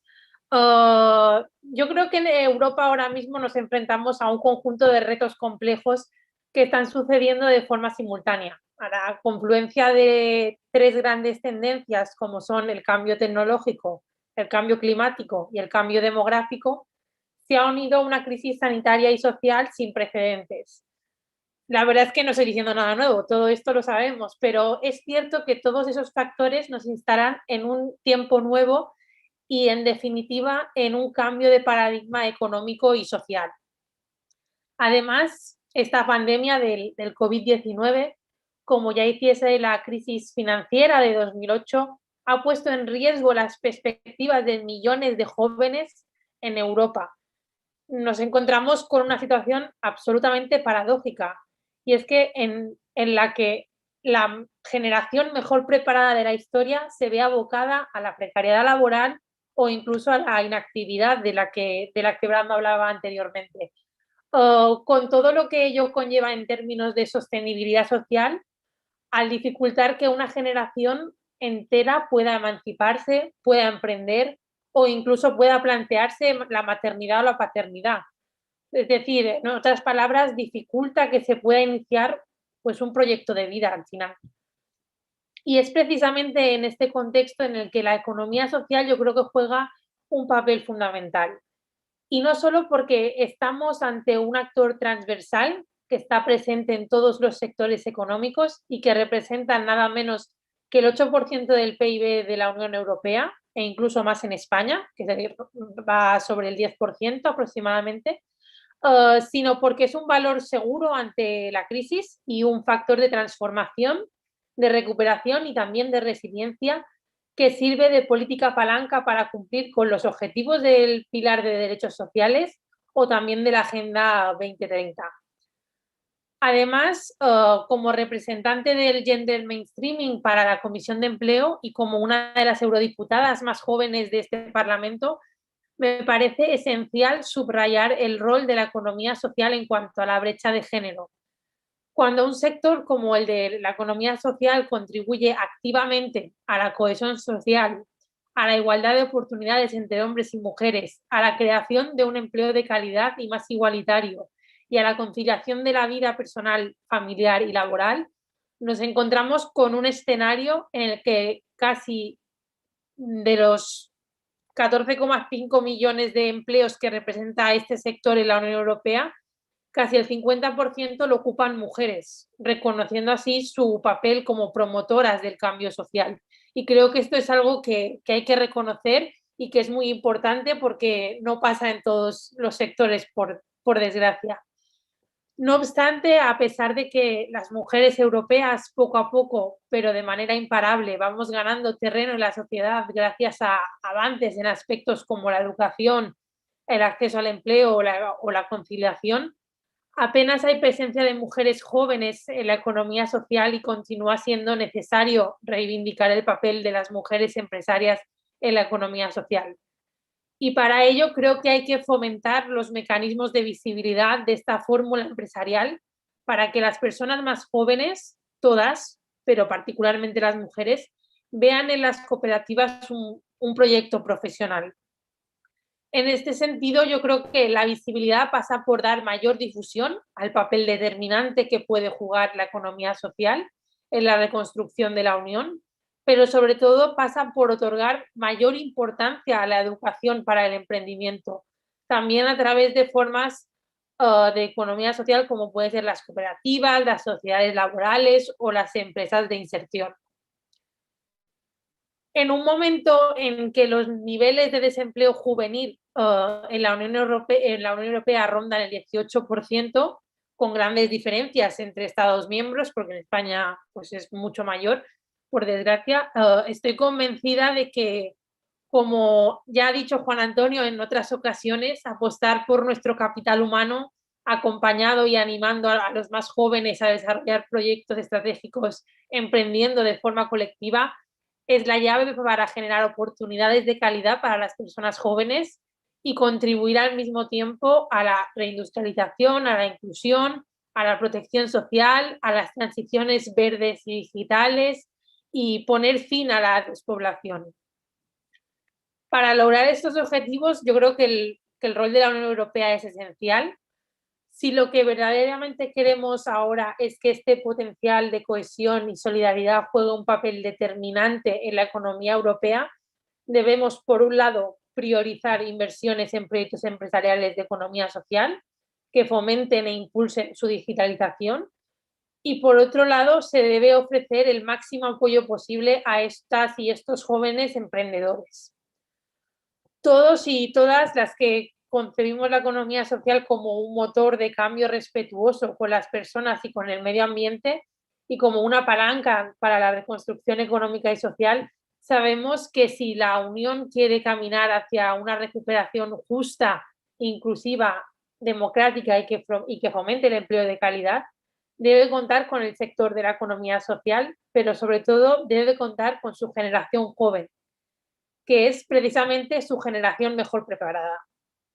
Y en este sentido, y ya termino, me alegra el firme compromiso, en mi caso del Gobierno de España y también del comisario Nicolás Schmit, con este sector, que se materializará con la presentación del Plan de Acción de Economía Social a finales de este año, previsiblemente, porque ya sabemos que bueno, los tiempos a veces cambian debido a, pues, a muchos factores, uno de ellos es la pandemia, pero bueno, esperemos que esté para finales de este año. Así que sería una gran noticia que lo pudiéramos tener así prontito. Así que por mi parte ya estaría y muchísimas gracias por la invitación. Thank you so much, Alicia. Great that you mentioned the gender aspect, because it is indeed an aspect that we hadn't had the time to mention yet, but I think it is very important. So thanks for making sure that we got that in there as well. And thanks so much for your remarks. I think you're absolutely right. The visibility angle is very right. So I think we're really hitting some very important points there. So thanks a lot. I now want to move on to Juan Antonio Pedreno as the president of Social Economy Europe and as a social economy entrepreneur in education yourself. I was wondering what your takeaways are from listening to the contributions of Alicia and of the speakers of the previous panel. What do you take away from this session today? Buenos días, muchas gracias. Y especialmente contento de participar en este evento que me ha permitido, si me lo permiten, a una persona que lleva 40 años en el mundo de la economía social, en el mundo del cooperativismo especialmente, y en el mundo de la educación, ya 40 años trabajando, fomentando, generando esa ilusión, pues me ha permitido cargar las pilas, como se suele decir. Hemos cargado la batería de forma importante escuchando a muchos jóvenes que han intervenido con una serie de mensajes importantísimos, ¿no? Y yo creo que hay que ponerlos en valor, estos mensajes que han ido trasladando estas personas, ¿no? Me voy a quedar con un mensaje especialmente que ha trasladado Petro Darmoris, que habla de que se ha cambiado el sentido en el cambio de los jóvenes, que no se busca solo el beneficio, que se busca un modelo para las nuevas generaciones. Evidentemente esto es lo que representa la economía social. La economía social es una economía transformadora. Lo ha señalado Giuseppe Guerini en el principio de su intervención, también lo ha señalado Anne Branch. Y le voy a hacer un guiño a Ana Aguirre. Decía el fundador del cooperativismo en el País Vasco, José María Arizmendiarrieta, que el mundo no se nos ha dado solo para contemplarlo, sino para transformarlo. Y en esa transformación del mundo, las empresas de economía social apuestan por otro modelo de empresa. Un modelo de empresa, efectivamente, que apueste por una sociedad más igualitaria, más justa, más democrática, más participativa, que apueste en este momento especialmente por un mundo más sostenible y, evidentemente, escuchar palabras como motor de cambio, que se han escuchado aquí esta mañana, como motor de cambio, como apostar por modelos más humanos, con mayor concienciación y, sobre todo, con la incorporación de los jóvenes a este modelo empresarial, es fundamental y, como digo, a uno le llena ilusión. Solo daré dos mensajes, uno para Alicia, en este caso, que es importante. Mira, Alicia, las mujeres en España representan el 47,2% de todo el empleo que hay en el ámbito de la economía social. Y la mayoría son menores de 40 años, un dato importantísimo para el fomento de la igualdad en este sentido. Y ha crecido la participación de los jóvenes en las empresas de economía social en el último año 2 puntos en el ámbito de las empresas de la economía social. Yo creo que estamos ahora mismo poniendo en valor que ese otro modelo que tú misma decías hace un momento, que apuesta por esto y que se ha reflejado a lo largo de la mañana, es el que se ha puesto de manifiesto en este sentido y yo creo que es sobre el que hay que trabajar. Pero algo muy importante, y lo decía hace unos meses Big Van Buren en un acto que celebramos con la OIT, nosotros tenemos que salir del púlpito, no podemos estar hablando de un púlpito solo para los convencidos de este modelo de empresa. No, nosotros ya estamos convencidos de este modelo de empresa. Todos los que estamos aquí estamos convencidos. Tenemos el reto de salir fuera, de convencer a la sociedad, de que ese convencimiento de la sociedad compre, entre comillas, esos valores, esas empresas con alma que significan las empresas de la economía social. Y esto es importante que asumamos este reto porque se habla mucho de visibilidad. Bueno, evidentemente llevamos muchos años, lo comentaba Juan Patricio y también Manuela, que han hecho una excelente intervención. Llevamos muchos años aquí en la región de Murcia fomentando con ferias de cooperativas de enseñanza, de educación, la transmisión de valores a la sociedad. Eso está ayudando a que se creen empresas de economía social en mayor porcentaje que en el resto de España, incluso en mayor porcentaje que las empresas mercantiles en esta región. Bueno, pues eso solo se da por el conocimiento de la sociedad, de lo que representa, de lo que ofrece, de lo que plantea una empresa de economía social. Por tanto, tenemos un reto importantísimo. Estos ejemplos de buenas prácticas, estos ejemplos de mejora de la visibilidad, trasladarlos a la sociedad. La sociedad tiene que conocer especialmente todo lo que estamos trasladando en este momento. Yo no me voy a extender demasiado, pero quiero especialmente agradecer y decir algo muy significativo que tanto Ambrán como Giuseppe como Alicia han reflejado. Estamos en un momento importantísimo. El año 2021 va a ser un año fundamental para la economía social.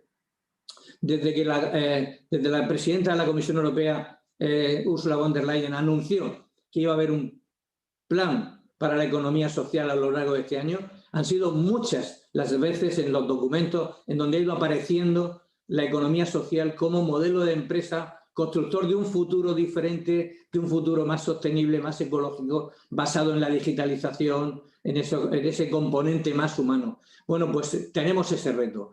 A final de año tendremos un plan para la economía social y en esta línea se nos abren, en este caso, unas ventanas de oportunidad importantísimas para las empresas, para el conjunto de las diferentes empresas de economía social que hay, en este caso, en toda Europa. Esas ventanas de oportunidad pasan también por los fondos de recuperación, por esos fondos que tenemos que utilizarlos para fomentar otro modelo de empresa y ayudar a que las empresas de economía social sean empresas transformadoras de la sociedad. Quiero finalizar la intervención, por no estar demasiado, agradeciendo nuevamente la intervención, especialmente a todas las personas que han intervenido en la primera mesa, porque, como digo, nos generan ilusión, nos generan optimismo, nos dicen que no hemos perdido el tiempo en estos 40 años lanzando un mensaje de un modelo de empresa diferente a la sociedad. Vosotros sois el futuro y el testigo lo tenéis que coger en este caso.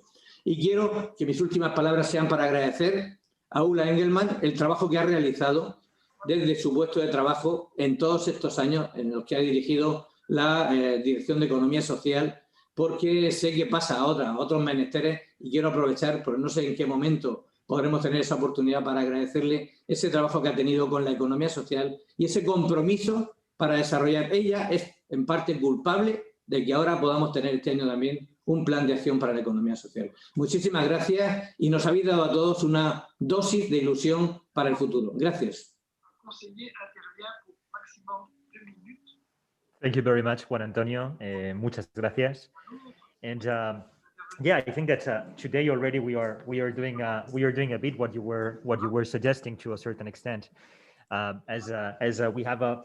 are not in a social economy intergroup today. We are in the European Civil Society Days, and we are sharing it with many civil society organizations, from the environmental movement to the social platform, that are showing this event with us and that are participating in this event.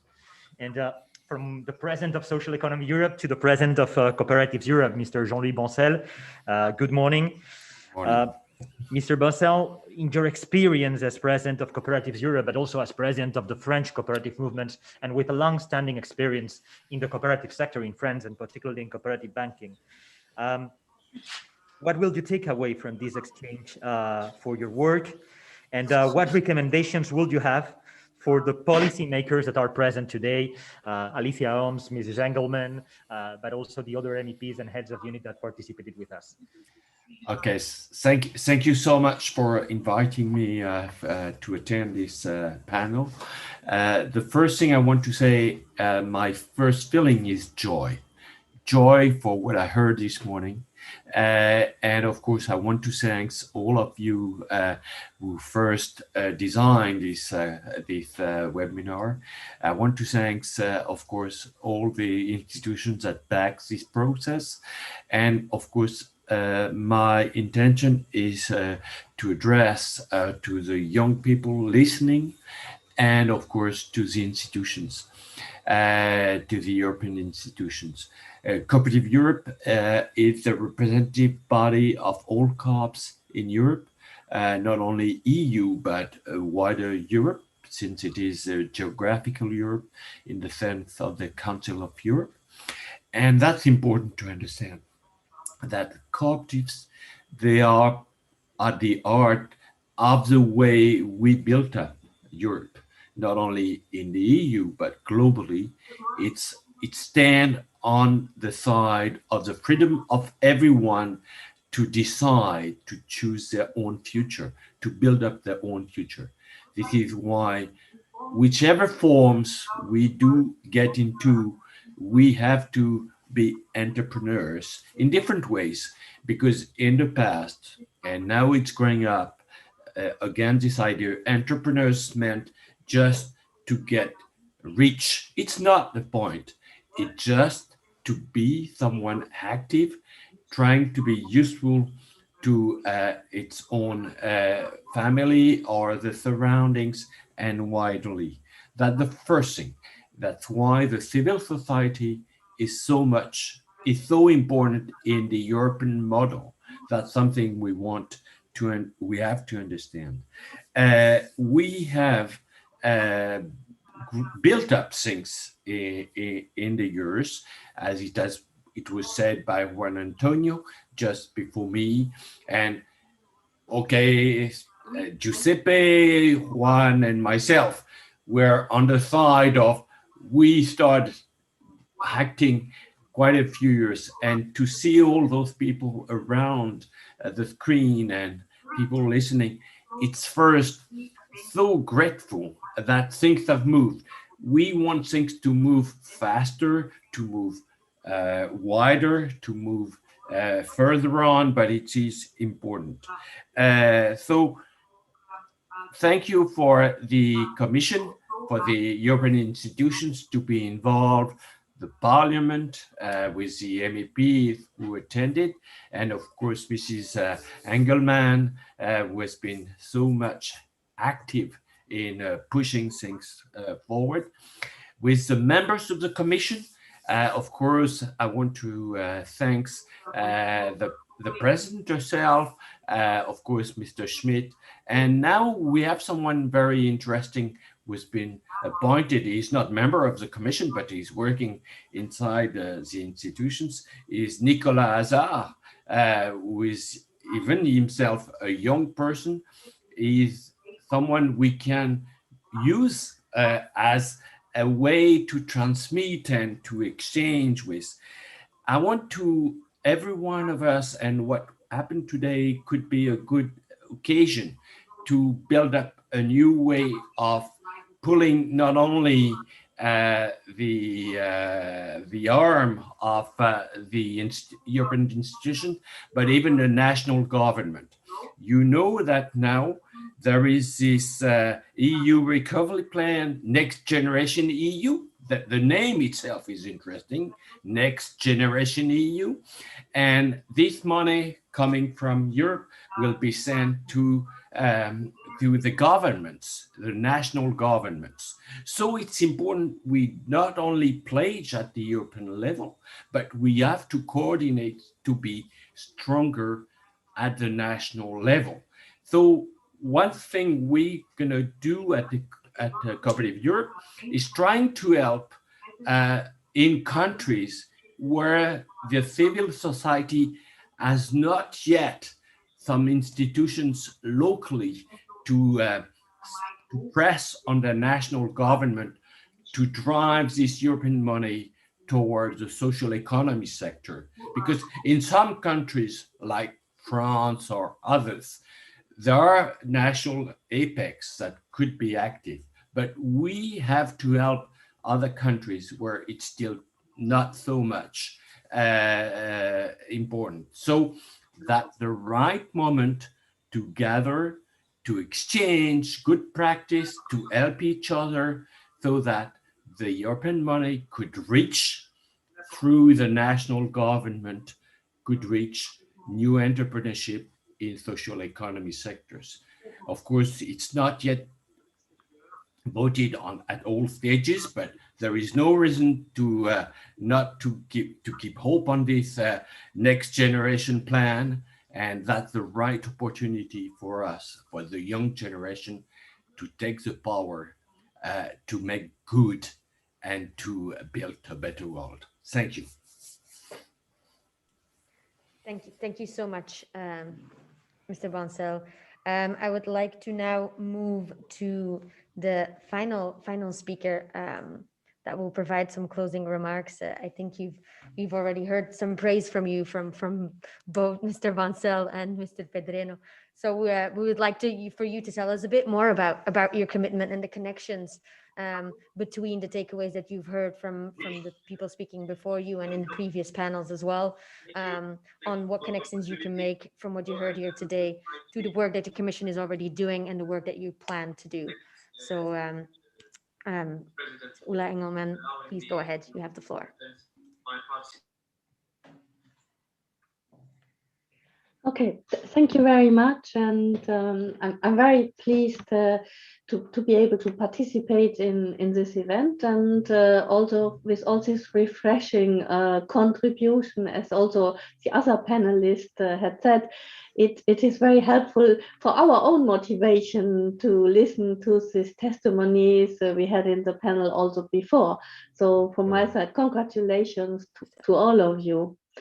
Then I think another point which is very important was that we are speaking not only between ourselves as, let's say, believers of social economy, but to be able to speak in other fora. And that's why it is so important that this event is part of the civil society days. But also I would like to point out that last week we had the EU Industry Days. And there I participated in a session organized by Mondragon. So this was also a completely different, let's say, kind of clientele where to talk to, because of course it is very important if we want to raise the interest for social economy, and this time also for cooperatives. We need to be able to speak to others. And we need to help that this gets into curricula, because this is a part of raising awareness for young people to be, it's a good option to become an entrepreneur, particularly if they have value-related aspirations. So this could be an opportunity, but they need to know about it. And they need to be encouraged to go this way. And I think there is still a lot of work to be done, because we need to raise the awareness and increase the visibility of the different entrepreneurship models in the curricula. Because when we look at the mainstream education system, it is too much focused on conventional business models. So we really need to find ways to move this up, and that it's been taken up by different business schools, universities. And of course, like this, we can use good examples which exist, but we need them to help to scale up. And we are in the Commission also committed to develop a favorable environment for youth education entrepreneurship rooted in social economy values. And I want to highlight that there was the European Education Area Communication by 2025, which was released in September 2020. And there it was pointed out that fostering transversal skills like critical thinking, entrepreneurship, creativity, and civic engagement, and they are key for the next generation of students, researchers, and innovators to help us to build a resilient society. And that's why particularly social and cooperative entrepreneurship can help. And therefore, within DG GROW, we are now currently implementing a preparatory action on cooperative entrepreneurship. And we aim at fostering this business form in the national education system. This project also encourages awareness-raising initiatives carried out by stakeholders at local level. But there are many other programs, and I saw in the chat that some have really pointed out to maybe initiatives you are not thinking immediately. Of course, you might all have on your radar Erasmus Plus or Erasmus for Young Entrepreneurs, which are two, let's say, quite specific and good opportunities where you can promote and encourage cross-border programs, because you can facilitate an exchange on entrepreneurial and management experience. And I particularly invite you on the Erasmus for Young Entrepreneurs, which is also something which will be in my future responsibilities. So use existing programs because they are there, but also it was mentioned, smart specialization, the European Innovation Council for startups, and also within the EU industry strategy, we have now the proximity and social economy ecosystem. And with this also, we have created links on our European Cluster Collaboration Platform, which we also launched newly last Friday. And within this European Cluster Collaboration Platform, we have now a special corner, a special part for social economy clusters, where we add opportunities. So I think it is really important, check out more widely, not only the usual programs, because many of the other programs are now there to cater also for social economy. And so, of course, this then will all feed also in the European Action Plan for Social Economy, as it was said at the beginning of the day, and also the role social economy can play now in the green and digital transition, particularly.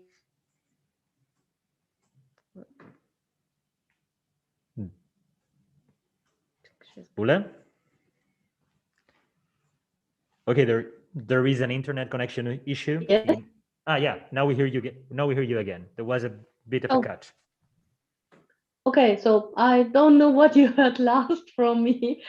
So it was some seconds. It was some seconds ago. So it was. I mean, little. Okay, okay. Okay, so I was anyway at the end of my statement, and I wanted to thank everybody, and particularly the nice words also from the panelists.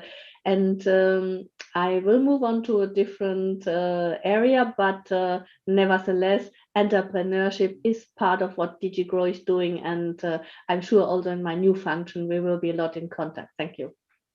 Thank you very much, Ula. We look forward to continue cooperating, and thank you for this great journey of 3 years in which we have been cooperating with you.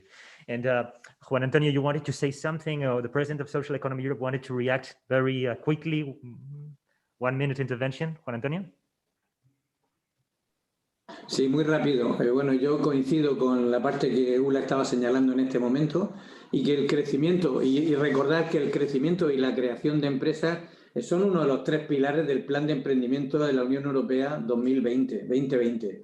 Pero es verdad lo que señalaba Ula, es decir, cuando un joven ahora mismo, una joven se plantea incorporarse al mundo empresarial, no piensa en primera opción en una empresa de economía social, en una cooperativa, no piensa, porque nos falta esa visibilidad, ese conocimiento de la sociedad, de lo que representamos y los valores que trasladamos. Yo creo que, por tanto, un gran reto, una petición que podemos hacer sería una mayor inversión en educación, una mayor inversión en formación y que efectivamente se contemple la economía social, se contemple el cooperativismo y sus diferentes empresas como dentro del currículum educativo que fomente, que no están dentro del currículum educativo. Celebramos y nos felicitamos por las ideas que ULA por el cargo que va a asumir y lo que puede suponer para los jóvenes, y solamente trasladaros una cuestión. En la región de Murcia estamos trabajando con más de 40.000 niños, jóvenes, chicos, niños y niñas, entre 3 y 18 años,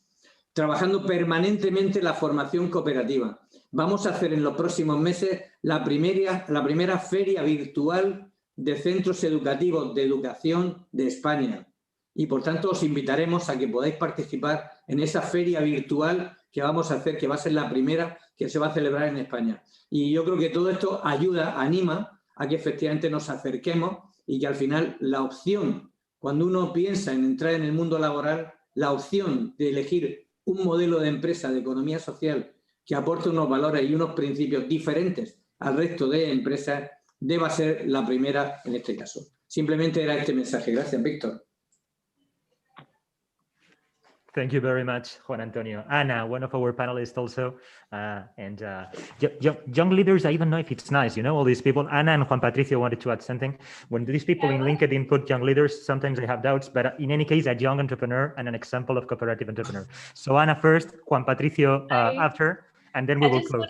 I just wanted to add very quickly that sometimes I think we look into the facts of adding young people to the movement from a very, in a way, paternalistic perspective. We create programs for young people rather than including young people in the creation and design of the programs, right? So sometimes it's very difficult to have engaging programs for youth if you haven't really included the youth in the development of the programs, because like any other generation, we like to be owners of our own programs and like to be included in the programs that we engage with ourselves. So I would really like to, and maybe this is something that I can throw out here, or maybe no, Ula maybe wants to hit me from Brussels, but I want to ask if there will be a possibility of generating like a think tank from under 20s to generate programs on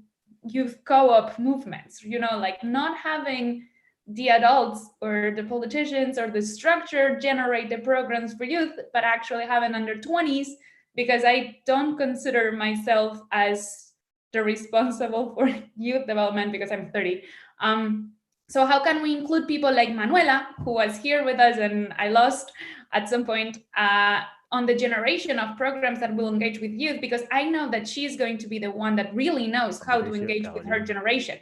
I mean, I am lost. Let's not enter in the debate. I'm only 10 years older. It's very nice. So Final remarks. I think that this should come from them. And how do we create a space for under 20s to actually generate their own programs and contribute to the this creation of the Manuela, yes, okay, she's there. Okay, so I think that maybe Juan Patricio's idea goes through that side, but I would like to see how to engage under 20s on the development of programs for themselves rather than having me, for instance, generate something for you. Thanks a lot, Ana. Juan Patricio and then Caroline for these final remarks. Efectivamente, mi intervención iba un poco por esa línea, ¿no? Porque precisamente el proyecto del que he hablado, que yo llevo a cabo, y precisamente yo como profesor estoy muy en contacto directo con los jóvenes de ese perfil que describía Ana, ya me di cuenta en su momento de que es necesario, pues, no hablarles de la cooperativa, sino implicarles directamente, empoderarles, ¿no? De hecho, el título de mi intervención lo había titulado como "A través de la educación emprendedora construimos el futuro con sus protagonistas". Es decir, no para sus protagonistas, sino con sus protagonistas. Es decir, ellos tienen que estar en el proceso. Y bueno, en este encuentro se ha hablado bastante de lo que es digamos, enfocado sobre todo, yo creo, a un perfil de joven ya universitario o que ha acabado una formación, pero realmente tenemos que empezar a cultivar desde edades tempranas, como también señalaba Juan Antonio Pedreño, el que vean en nosotros un modelo a imitar, pero también el que ellos estén dispuestos a salir de su zona de confort, a ser disruptivos, innovadores, y por lo tanto proporcionarles eso, ¿no? En el proyecto que yo hago, pues como digo, precisamente se implican en todo el proceso de búsqueda y gestión de la información, ¿no? Selección de la información, realizan todas las tareas también técnicas y luego incluso pues, realizan la presentación, la difusión en redes sociales, etcétera, etcétera. Están implicados en todo el proceso. Y así ellos también se motivan más, ¿no? La motivación es muy importante. Hay aspectos que en la educación son muy importantes a tener en cuenta, como por ejemplo incluso hablarles más en positivo, ¿no? Porque muchas veces tendemos a hablarles de los grandes retos que hay a nivel global, les asustamos, les preocupamos en exceso. Creo que es importante precisamente hablarles en positivo, hablarles de oportunidades, ¿no? Y como ha señalado la señora Engelmann, pues es que de hecho hay oportunidades en los ODS, en el Pacto Verde Europeo, en otros planes y programas concretos, ¿no? Y nada, pues simplemente pues eso, que sepamos transmitirles esa idea de que realmente la cooperativa es también una oportunidad de realizarse profesionalmente, ¿no? Más allá de lo que conocen, como señalaba Pedreño, que cuando acaben sus estudios lo contemplen realmente como una opción viable y además que, como se ha señalado, pues proporciona incluso empleo de calidad. Que ahora precisamente con la pandemia creo que se ha demostrado su fortaleza y también es importante que precisamente con circunstancias como las que estamos viviendo sepamos transmitirles tanto desde un punto de vista global, porque es importante que tengan esa visión global, pero también que a nivel local sepamos conectarles con la realidad social, como hacemos con estas ferias y markets que organizamos o que organizan a través de UCOEN y de UCOMUR y de otras iniciativas también a nivel de solidaridad, etcétera, etcétera, porque es importante esa conexión con la realidad. Creo que es fundamental, es cuando ellos realmente se sienten empoderados y descubren lo importante que es su implicación en este caso e incluso pues crear un modelo, digamos, aspirar a ese modelo cooperativo, ¿no? Nada, pues simplemente eso, que sepamos capaces de inspirar el camino a seguir y que sepamos transmitir que esa cooperación a nivel también, digamos, es importante, como ahora ha sido a nivel de la pandemia, ¿no? La cooperación, pero también el movimiento cooperativista, todo lo que conlleva, ¿no? Bueno, perdonad que al final me he liado un poco y muchas gracias por la oportunidad de participar en este foro. Thanks a lot for this great intervention. So I'm not gonna say too much because I want to get Caroline's intervention in because we're going over time, but discussions are so good. Next year, we'll ask the Civil Society Days for 3 hours instead of 2. So go ahead, Caroline. Thank you very much. I'll be very quick. I just wanted to bring to everybody's attention that we have spoken about bringing awareness into the curriculum for education so that people can find out about social economy in schools. And so we are doing that work in France. Hopefully we'll be able to do it in a larger scale. But another issue that I would like to bring to the attention is that we don't have enough social economy organizations that are involved in promoting their models, which is one of the main ways to develop the awareness with young people for the youth. And so we need more and more organizations offering internships and apprenticeships, opening up their doors to show what they have to offer concretely to young people. And it's an investment. It requires time, money, and means to do so. But we believe that it's a real investment in the future, and that we need to convince more and more organizations to do so, to bring up and raise awareness. All citizens and all organizations must be involved in the recovery and the reconstitution process. And we believe that schools are one of the most important places to start with this awareness. Thank you. Yeah, thank you so much. Great discussions. I wish we could go on, but we're gonna have to close it here for now. And thank you so much to all of you, to all the panelists for staying and asking more questions and coming back in. That is great. That is what we wanted from today. You all had great insights. And I think the people in the chat, we've seen already some positive message in the chat as well. So I think everyone's very, very happy with the knowledge that you shared today. So thank you so much for that. Thanks also to everyone in the audience that listened, that shared links, and that shared questions. We really appreciate it. I just wanted to highlight two more things that will be happening in the month of March surrounding youth and cooperatives and youth entrepreneurship.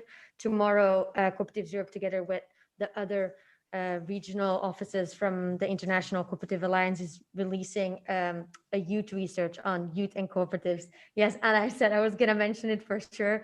We'll put it, you can find more information on coopsfordev.coop tomorrow and on the social media channels of Cooperatives Europe and the International Cooperative Alliance. So check that out. I think also if we make a report of this meeting, we'll put the link in the report. So that will be out tomorrow. So you can find a lot more information. And then at the end of March, there is the second edition of the Global Youth Forum on Cooperative Entrepreneurship that will be online this year, of course. And that will happen the 25th and the 26th of March. You can also find more information on that on coopsfordev.coop and I think on the GIF20.coop too, but maybe now I'm lying because I don't know the link in advance, but we'll send everything to you. Thank you so much for being here today. I'll let Victor have some closing words as well, but I had a lot of fun and I learned a lot. So thanks a lot. Thank you so much. Thanks a lot, Helene. I think that this is what we did today is to a certain extent an experiment, colleagues. I mean, related to what you had said, we are building bridges, and many things can come. Just two announcements also from our side. We have a podcast precisely also to raise awareness on the social economy, and more episodes will come. One actually with one interview to Ula on the European Social Economy Summit, and also very important, at the end of this month, the Portuguese presidency will organize a European conference on social economy. So we're stronger together. Thanks for the experiment, and let's continue, as Caroline also said, building networks and being stronger together. Thank you, colleagues. Thanks. Bye.